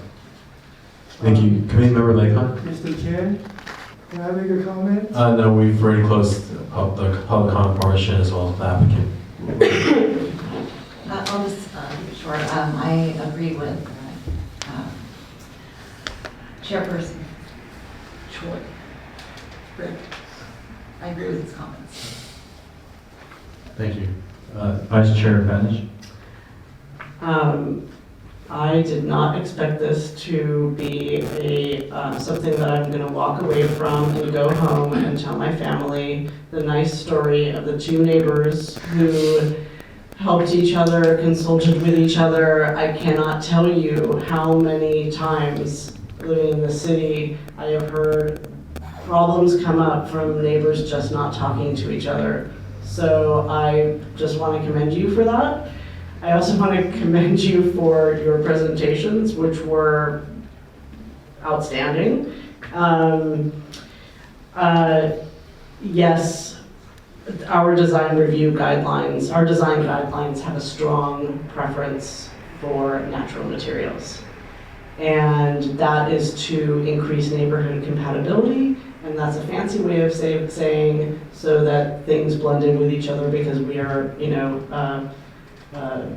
a city of homes that were built a long time ago that use natural materials. So to introduce something that is shiny, that, it just isn't compatible.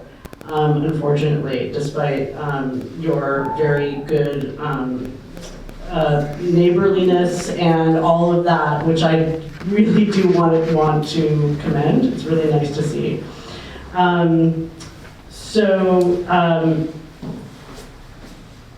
I would like a different choice than vinyl. As we heard from another person, it was also nice to see someone from the community come and speak about her point of view about this situation, which is coming up more and more often because, nobody wants to maintain these things, but hopefully you can get a fence up that both of you can live with and that you don't have to maintain. So I wish you luck with that, and I would ask the applicant to provide what our planning department has asked for. Thank you. Committee member Wong. Again, I share the comments made by my colleagues, and again, really appreciate the research you've done, and also point out the fact that actually the material is 3 times more expensive. I myself have seen synthetic materials that look really close, if not better, but I've seen a lot more that is really bad.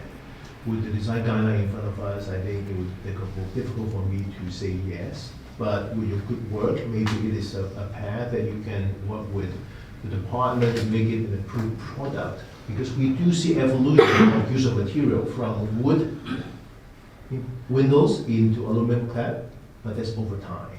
So I have to regretfully say that at this point I cannot support it, but the direction I'm on. Thank you. Yeah, I agree with the majority of the comments. I sympathize with the applicant. I understand that not only are you willing to improve your home, but do it at a higher cost in order to have something that's low maintenance, and that you've made the efforts to try to make something that's as visually appealing as possible. However, as stated previously, the guidelines are in place for particular reasons, and to stay in line with what the community has held as of importance of using natural materials, and I could not support this this time. Do we have a motion? Can I change, if I change to wood, would you approve? I don't think that's under, if it was a, Chair, because it's the side yard next to the street, it will have to come back to the committee. So if I may recommend that the committee consider continuing the project. continuing, okay. Given that the applicant has already had paid the fee for a review, and they are amenable to making changes, do we have a motion for a continuance for an alternate? No, you go ahead. Chair, may I also have the committee address the issue of providing staff with a survey? A survey as well. Correct, if the committee can make that decision. Sure. Thank you. So you want us to Like with a continuance, and then with a condition that at the return they provide a survey to identify. You know, nobody else mentioned it, so I thought it was just not, perhaps we can open up discussion very briefly to address that issue. Or I would like to make a comment about the issue. Sure. I do understand why staff has asked for a survey. I just see that the neighbors seem to agree on where the fence should be. That would be the major issue, would be neighbor issues. That the fence has been there for at least since the 90s, so we're talking about something that's already 50s. Yeah, perhaps, yes, as you mentioned, the evolution. Is there any way that we can save the applicant from doing a survey? I don't know if there's another alternative, or if this is simply something that we must do because that is the procedure. If it is, then so be it, get a survey. But I'm wondering if there's any leeway, because that's quite, I don't know, it seems like a lot to. It is part of the requirement that staff ask for all other applicants that are constructing fencing next to the street. So it wouldn't be at the discretion of the neighbor because it will be sidewalk. And the last permit that staff was able to locate was from 1973, referencing a 4-foot setback from the sidewalk. There wasn't any reference as to the property line. Okay, in that case, I can incorporate that into my Motion. Well, it was going to be your motion, actually. I don't have the thing anymore, the paper. Okay, I move to continue design review case number DRC 19-59, 2105 Sherwood Road, until Because this is a simple enough project, if they can submit the survey in time, we can do January 15th. Until January 15th. With the condition that the property Oh, owner. I thought that was implied. Yes, with the condition that the applicant submit a survey. Yes. Do we have a second? I'll second. Roll call, please. Committee Member Wong, Yes. Committee Member Chow, Yes. Committee Member Laycomb, Yes. Vice Chair Bentley, Yes. Chair Chang. Yes. Motion carried. Thank you. Now we'll move on to our next agenda item, DRC case number 19-61. Staff report, please. Thank you, Chair. Before I start the staff report, I want to reference that staff has provided an updated neighborhood map at the dais tonight because we received additional neighbors' letter after we published the staff report. And also, we recently received objection letter from the north neighbor as well. The design review case number DRC 19-61 is located at 1380 Bellhaven Road. This is a single-story addition project. The single-story addition is visible from the street as there is a projection coming out from the north side yard. Staff is able to make the required finding for compatibility with the neighborhood. There are other homes in the neighborhood that do have an extension into the side yard. Staff is unable to make the condition for privacy as there is a new window in bedroom number 1 that would have a direct view into the north neighbor's backyard, and staff is recommending that window be provided with frosted glass. Staff is unable to make the compatibility the finding for color and material as there are windows along the east elevation that staff finds that is inconsistent with the architectural styles, and removal of the triangular windows and side lights next to the patio doors are recommended to provide a better balance for the east elevation. And that concludes the staff report. Thank you. Are there any questions for staff from committee members? Seeing none, is the applicant present?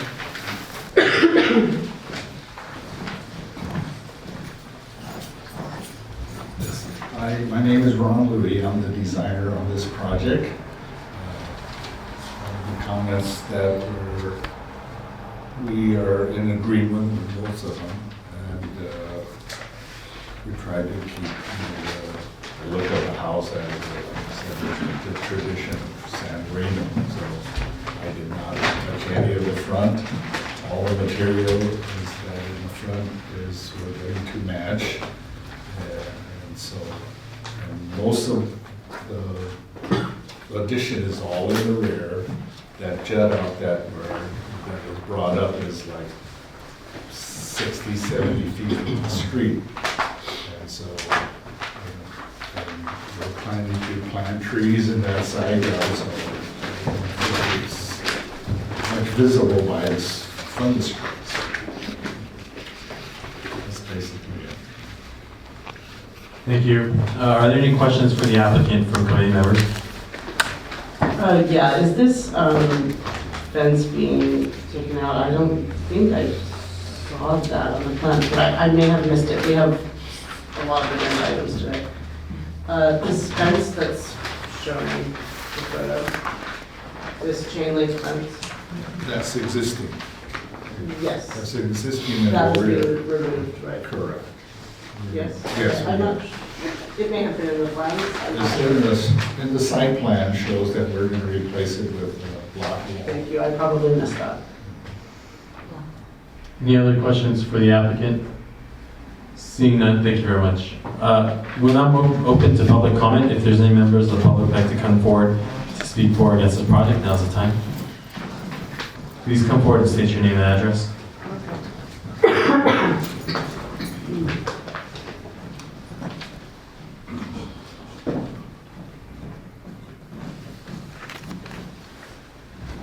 My name is Catherine Martinson, and I live right next door at 1370. And my objection, I have an objection. What I would like is on the pop out, which is 5 feet from our property line, to be staggered and not a straight 5 feet all the way back for the extension. And it would be more aesthetically pleasing to me. This is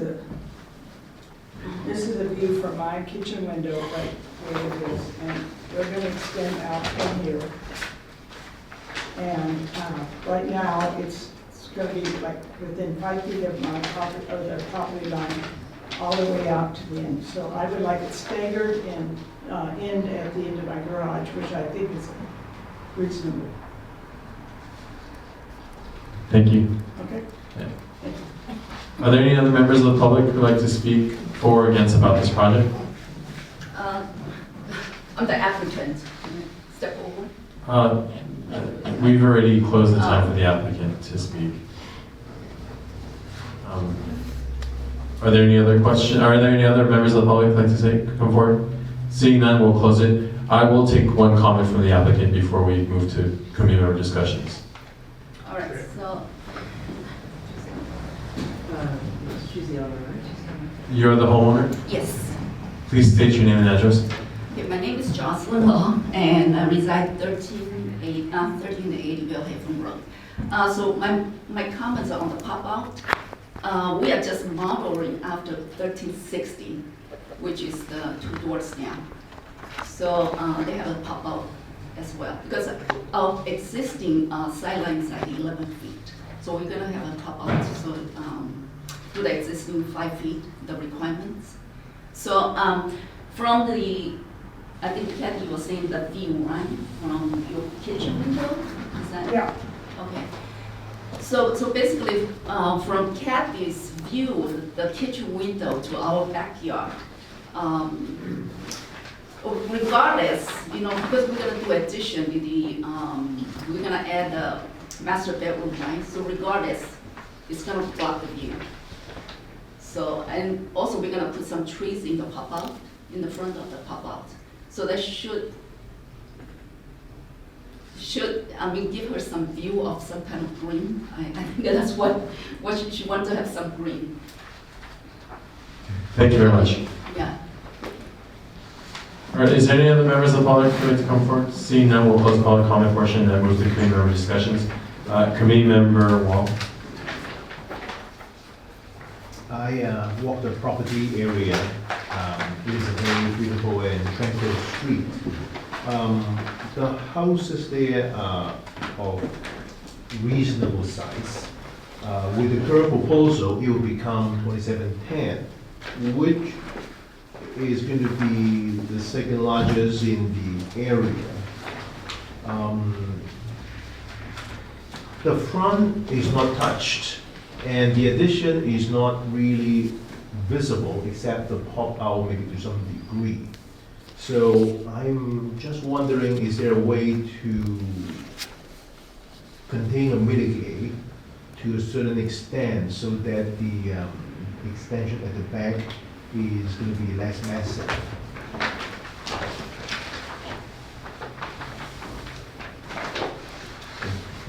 Thank you. Committee member Chow. I basically have the same exact comment.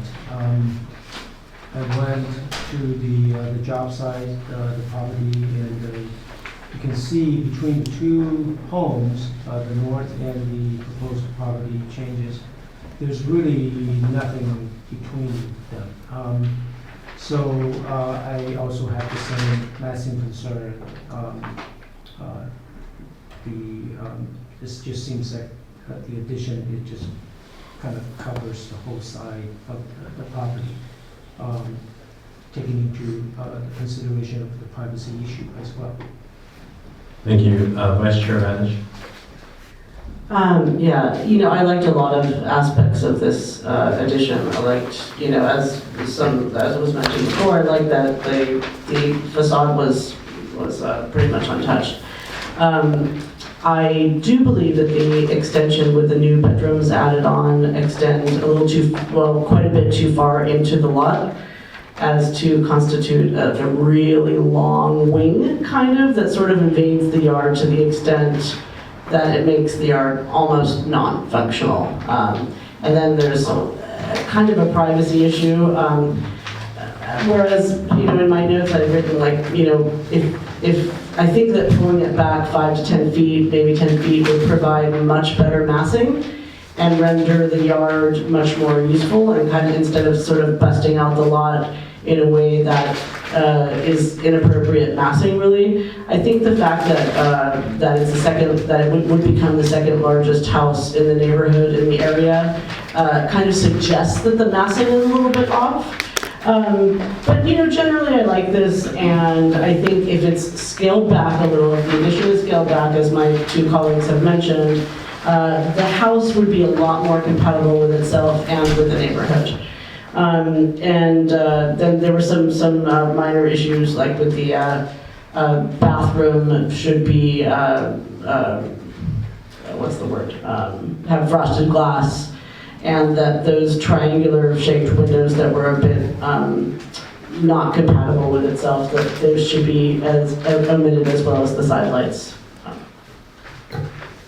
Thank you. And Committee Member Lakon. I agree with my colleagues.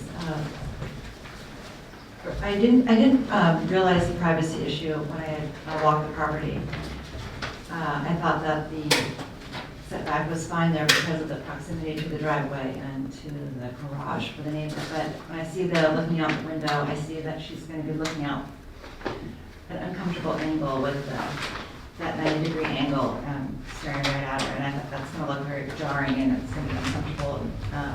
And I believe she won't be able to plant anything outside on her property line, if I'm looking at that correctly. So I'm okay actually with the massing and the add-on, and the front is the same, it's nice. And I don't mind even going that far back into the yard. I just think we have to somehow mitigate that corner right there by the neighbor's property before I could approve the project. If I may add a comment to, I forgot to say that, there was a mitigation measure like planting some green, however that's possible. Maybe that means that you have to change your design a little bit, would be a crucial aspect to me being able to approve this and scaling down the addition. Thank you. I'm in agreement with most of the comments made. I feel like the addition is a relatively modest addition. However, given the concerns from the neighbor, I think there is work that can be done to address the concerns, yet have the homeowner achieve their goal and what they're trying to have a master suite in the back. So I would be in support of a continuance. Do we have a motion? I motion to continue design review case number DRC 19-61 and 1380 and W. Then the next time, that would be continued to which hearing? Staff? It will be February 15th. February 15th. At which time revised plans would be due at? 2 weeks prior to the meeting. 2 weeks prior to the meeting. Do we have a second? I second that. Roll call, please. Chair, can we have the applicant, the property owner or the designer come up and waive the date? If the applicant could come forward, we would require a waive of the Permit Streamlining Act. Say that again. We would require that the applicant waive the Permit Streamlining Act in order to have a continuance to the February 15th date. Sure. Thank you. Thank you. Committee Member Wall? Yes. Committee Member Charles? Yes. Committee Member Lakon? Yes. Vice Chair Becknich? Yes. Chair Chang? Yes. Motion carried. Thank you. We'll move on to our next agenda item. DRC case number 19-56. Staff report, please. Thank you. The property is located at 2170 Lombardi Road. This is a single-story addition project, and the addition is located in 3 different locations along the side yards, and 1 location along the west side yard, and 2 locations along the east side yard, which is visible from the street. Staff is able to make the compatibility finding for that the home is similar in massing and scale as neighboring houses. Staff is also able to make the finding that the structure is sufficiently set back from the neighbors that it would not have a direct sight line into the west neighbor's property. The addition at this time, staff is have concern about the interior program as far as having a location called the back kitchen. Staff would ask that, recommends that the designer remove the dishwasher, refrigerator, and relabel the room as a walk kitchen so as not to create a confusion that there is a permitted back unit within the existing single-family homes. Staff is able to make the finding for the color and material. Existing colors and finished material will the proposed material and colors will match existing. And as far as the stone white color for the window frame, and it will be compatible with the existing window color as well. Thank you. Thank you. Are there any questions for staff or committee members? Seeing none, I do have Commissioner Chow. for the staff. Is there also cooktop indicated in the addition? Back kitchen, yes. Is that okay to have two cooktops in the same household? Yes, typically the walk kitchen is a secondary kitchen that will allow for area for preparing food, and the primary kitchen will simply be undisturbed. Thank you. Any other questions for staff? Seeing none, is the applicant present?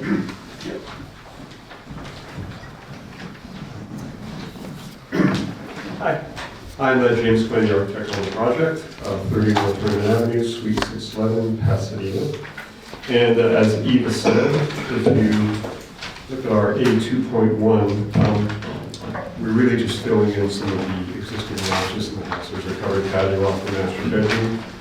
We're enclosing. There's a notch on the west side that we're just kind of filling in. And then there's the gap between the house and the existing garage. Otherwise, the Lombardi facade stays exactly as it is. The Chester facade keeps its arcade. There's a couple of modifications with window changes and whatnot. Setbacks stay the same, roof height stay the same. Although we're replacing all the windows, we're replacing like for like, the same light pattern, the same size. And particularly when you look at the back, we're replacing a lot of cheap aluminum frame sliders that are more, kind of for a modern house. We were adding some doors and windows with grids to match the traditional style of the house. And yeah, otherwise, the wall materials, the roof material, everything stays as is, or the new stuff matches what's there. All right, thank you. Primarily an interior remodel with, I think we're adding about 300 feet altogether. Thank you. Are there any questions for the applicant from committee members? You were saying you were changing you were changing for windows? Some of them, because there's some cheap aluminum windows that were, But I'm referring to the ones in the front. Yeah, let's see. In the bay window. Let's see, do you want to give me the sheet number? That would be probably A61. Window, let's see, where is it? The west, the north. Yeah, it would be A61. Specifically the window, the bay window, the two side windows, the small ones, those you're indicating now you want a 10 light instead of 5, and I just wanted to know. Yeah, there were a couple of oddities. Most of the house has sort of horizontal panes on it, and so where there were vertical panes existing, we thought we would just replace them with horizontal. I think they're already horizontal. They're just, is this high, can you change it to that? Is that an option, or do you have to make it into a different shape? The way we have it drawn on the proposed. Yeah, well, I see you're saying that the side lights on the bay do not have a vertical button bar. We'd be fine having a vertical button bar. That's very minor. Are there any other questions for the applicant from committee members? I have another one. Sure. You have, the house was originally built with 4 chimneys? Correct? Well, I mean, we're taking some fireplaces out, yeah. So is that just an easy swap? Is it easy to remove fireplaces? The whole chimney, the whole? Yeah, I mean, if you're moving the fireplace, I guess you could hold the chimney up and put a bunch of steel beams in to do it. And usually you try to avoid that because when you see earthquake damage in the house, there's usually a chimney, so the first thing to come down. So they're going to eliminate the 2 chimneys? Yeah. In the back? Yeah.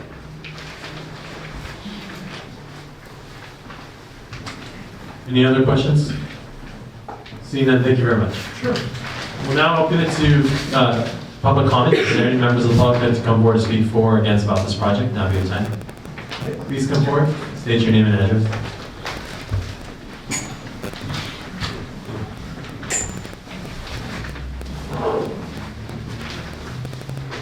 I'm Iris Robin, 2175 Orlando Road. And I'm very glad the house is now going to be occupied. We've been living a few years with about 5 houses around us vacant. Anyway, I don't know when this was brought here, and I don't know the order of things, but I would just need to look at the plans, which I haven't seen. We're directly behind, so I don't understand some of the terminology, and I couldn't hear what she was saying. So I'm not, for or against, I just need to understand it. So I don't know how we accomplish that.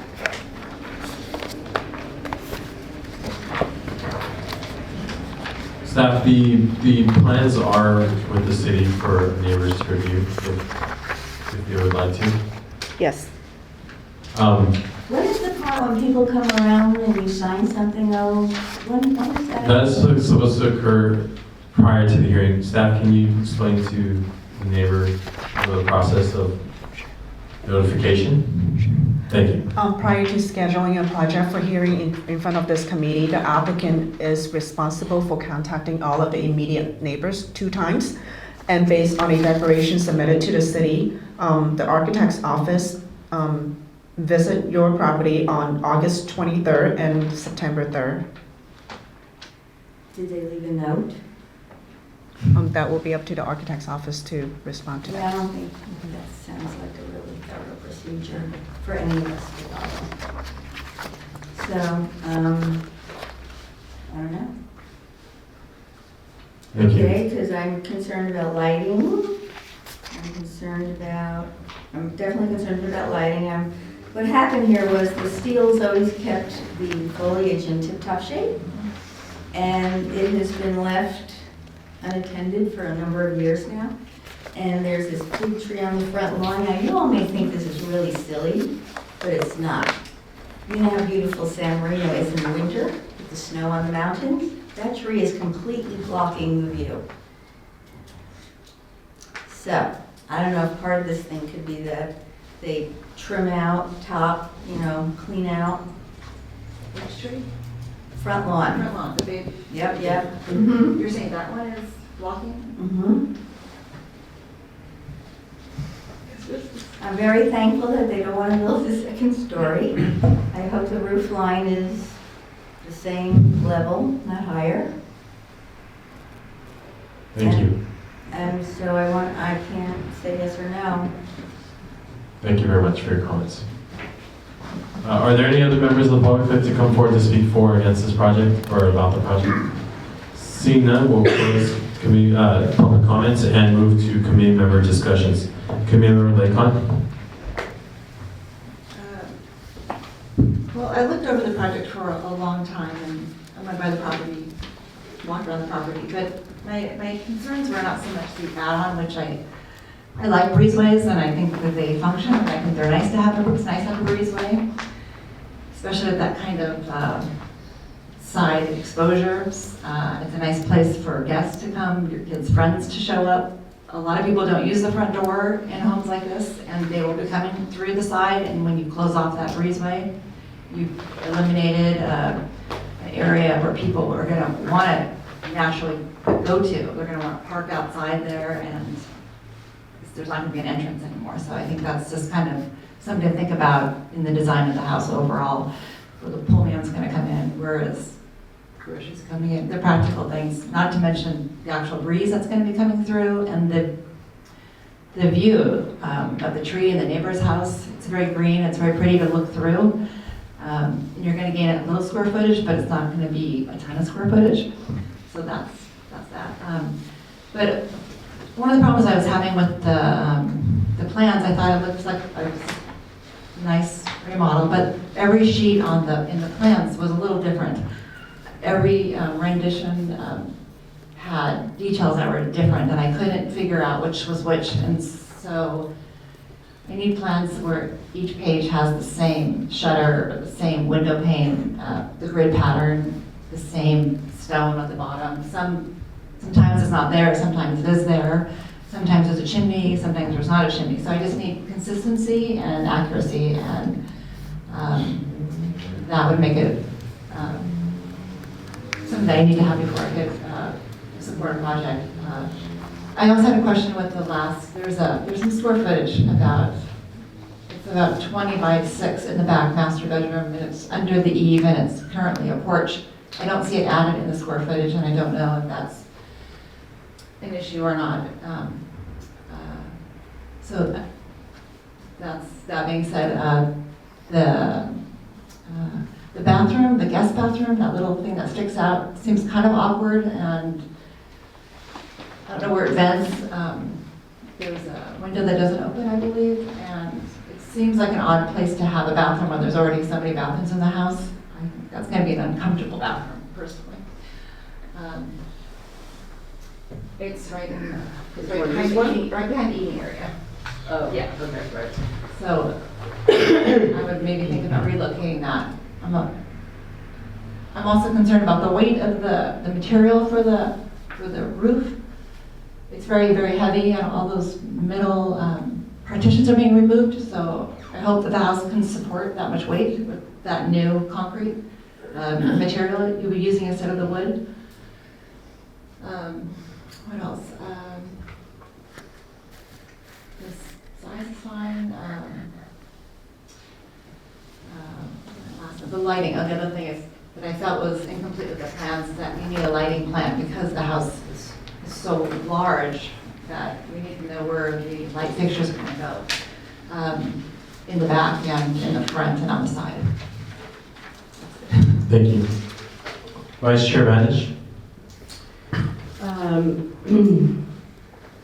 I also noticed a few of the things, but I didn't seem to notice as much as my fellow committee member did, that every page kind of is different with different details.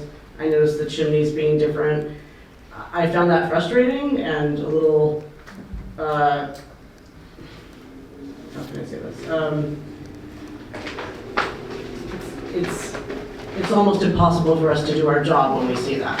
That's when we see these inconsistencies from page to page. So the plans are sort of, I guess inconsistent would be the word. And that makes it difficult to, like, I don't know what we're voting on because every page is different, and which one are they going to choose? Page A6 or A2, you know? So that's a big problem. You know, the addition along Chester, you know, I thought that this was going to be such a simple addition when I looked at it. I was like, oh, this is going to be, you know, 5 minutes. And then the more I looked at it, the more sort of issues I noticed.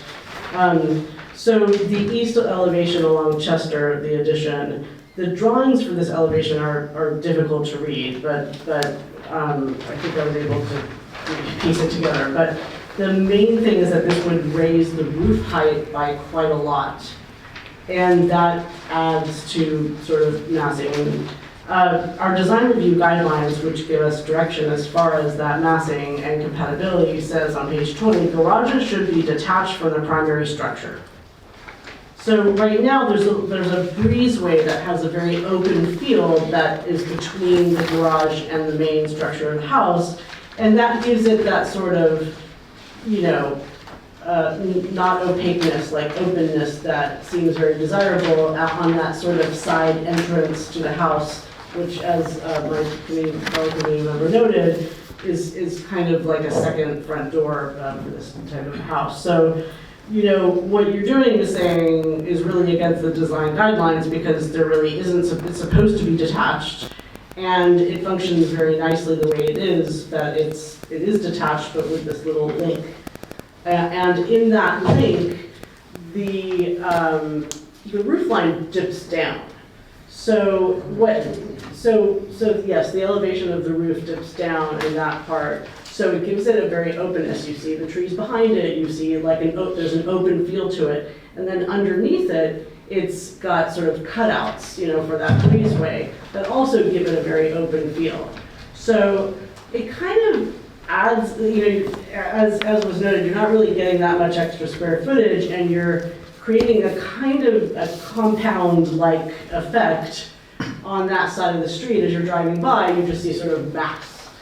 And so it's just, it doesn't really work for me, that addition. The other additions seem fine. I agree that there's some awkwardness with putting a bathroom in the middle of a family room, like kind of jutting out of a family room. And, you know, the report says the current layout would potentially lead to the creation of an unpermitted independent dwelling unit. You know, there is a point to that. There's, you know, you've got like a full kitchen right next to a full kitchen. So even if you take out the dishwasher, you're still talking about, you know, 2 full kitchens right next to each other, and a kind of independent, unpermitted dwelling unit, as was noted by staff. So I'm not sure if we're really fooling anybody by calling it a walk kitchen, or if that's really, I don't know what we're actually trying to do here, but that is part of the breezeway addition, so it just doesn't really feel like this is a very good addition, even though it appears when you're first looking at it to be very small. The other 2 additions seem absolutely fine to me. So you know, this is a really big property, and I imagine there are other ways to add on to the property that are maybe more compatible as far as the massing being compatible with itself. And you know, I also had noted, and you know, we have a neighbor coming here who doesn't seem to have known that there was contact made. I'm also very concerned when I see that there were only 2 responses out of 13 neighbors, and this tells me that there may not have been a really good faith effort to reach out to neighbors, and that's, you know, as we saw earlier with the piece with the fence, like, neighbors need to speak to each other, and our process encourages that. I'm not saying it wasn't done, I'm just saying that there isn't really evidence that it was fruitful, and that would be very desirable to me to see.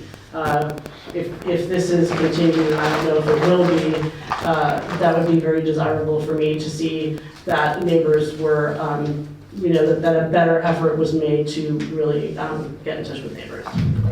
Thank you very much. Committee Member Wong. I echo my colleagues' comment to a great degree, and I want to also point out the fact that the breezeway gives the character of the property, especially this street facing. By connecting the 2 structures, it's really creating somewhat of a long boat, and that gives the facade a totally different character. And for that, I think it is changing the original intent of the building to quite an extent, despite the fact that the addition is only 100 square foot plus. So I think that is my major reservation. Thank you. Committee Member Chow. I pretty much agree with the points that my colleagues had brought up, so I don't really have much more to add. Thank you. Yeah, I would echo most of the comments made by Vice Chair Manage. I agree that the appearance of the rear addition or rear renovation appears to just get almost an accessory dwelling unit on the back side of the home. Given that in order to access any of the suite in the back, you have to go through the kitchen and not by a regular corridor, as it appears, unless you go outside. I think the overall design is, for the remainder of the renovation, is fine. There should be better consistency on the plans. However, I do have concerns that have been already raised, and I would not be able to support the project in its current form. Do we have a motion? I would like to move to deny design review case DRC 19-56, 2170 Lombardi Road. Do we have a second? I second. Roll call, please. Committee Member Wong, Yes. Committee Member Chow, Yes. Committee Member Lakon, Yes? Vice Chair Bagnich, Yes. Chair Chang, Yes. motion carried. Thank you. That concludes our agenda for the evening. We'll move to our open forum. Before we go to open forum, I would just like to say one quick thing. I just want to acknowledge Ms. Choi because she's been on her own for a couple months now, and obviously based on the pile of proposals, she's been obviously working very hard. Thank you. Thank you very much. Thank you very much. Thank you very much. Thank you very much. Thank you very much. Thank you very much. Thank you very much. Thank you very much. Thank you very much. Thank you very much. Thank Thank you very much. Thank you very much. Thank you very much. Thank you very much. Thank you very much.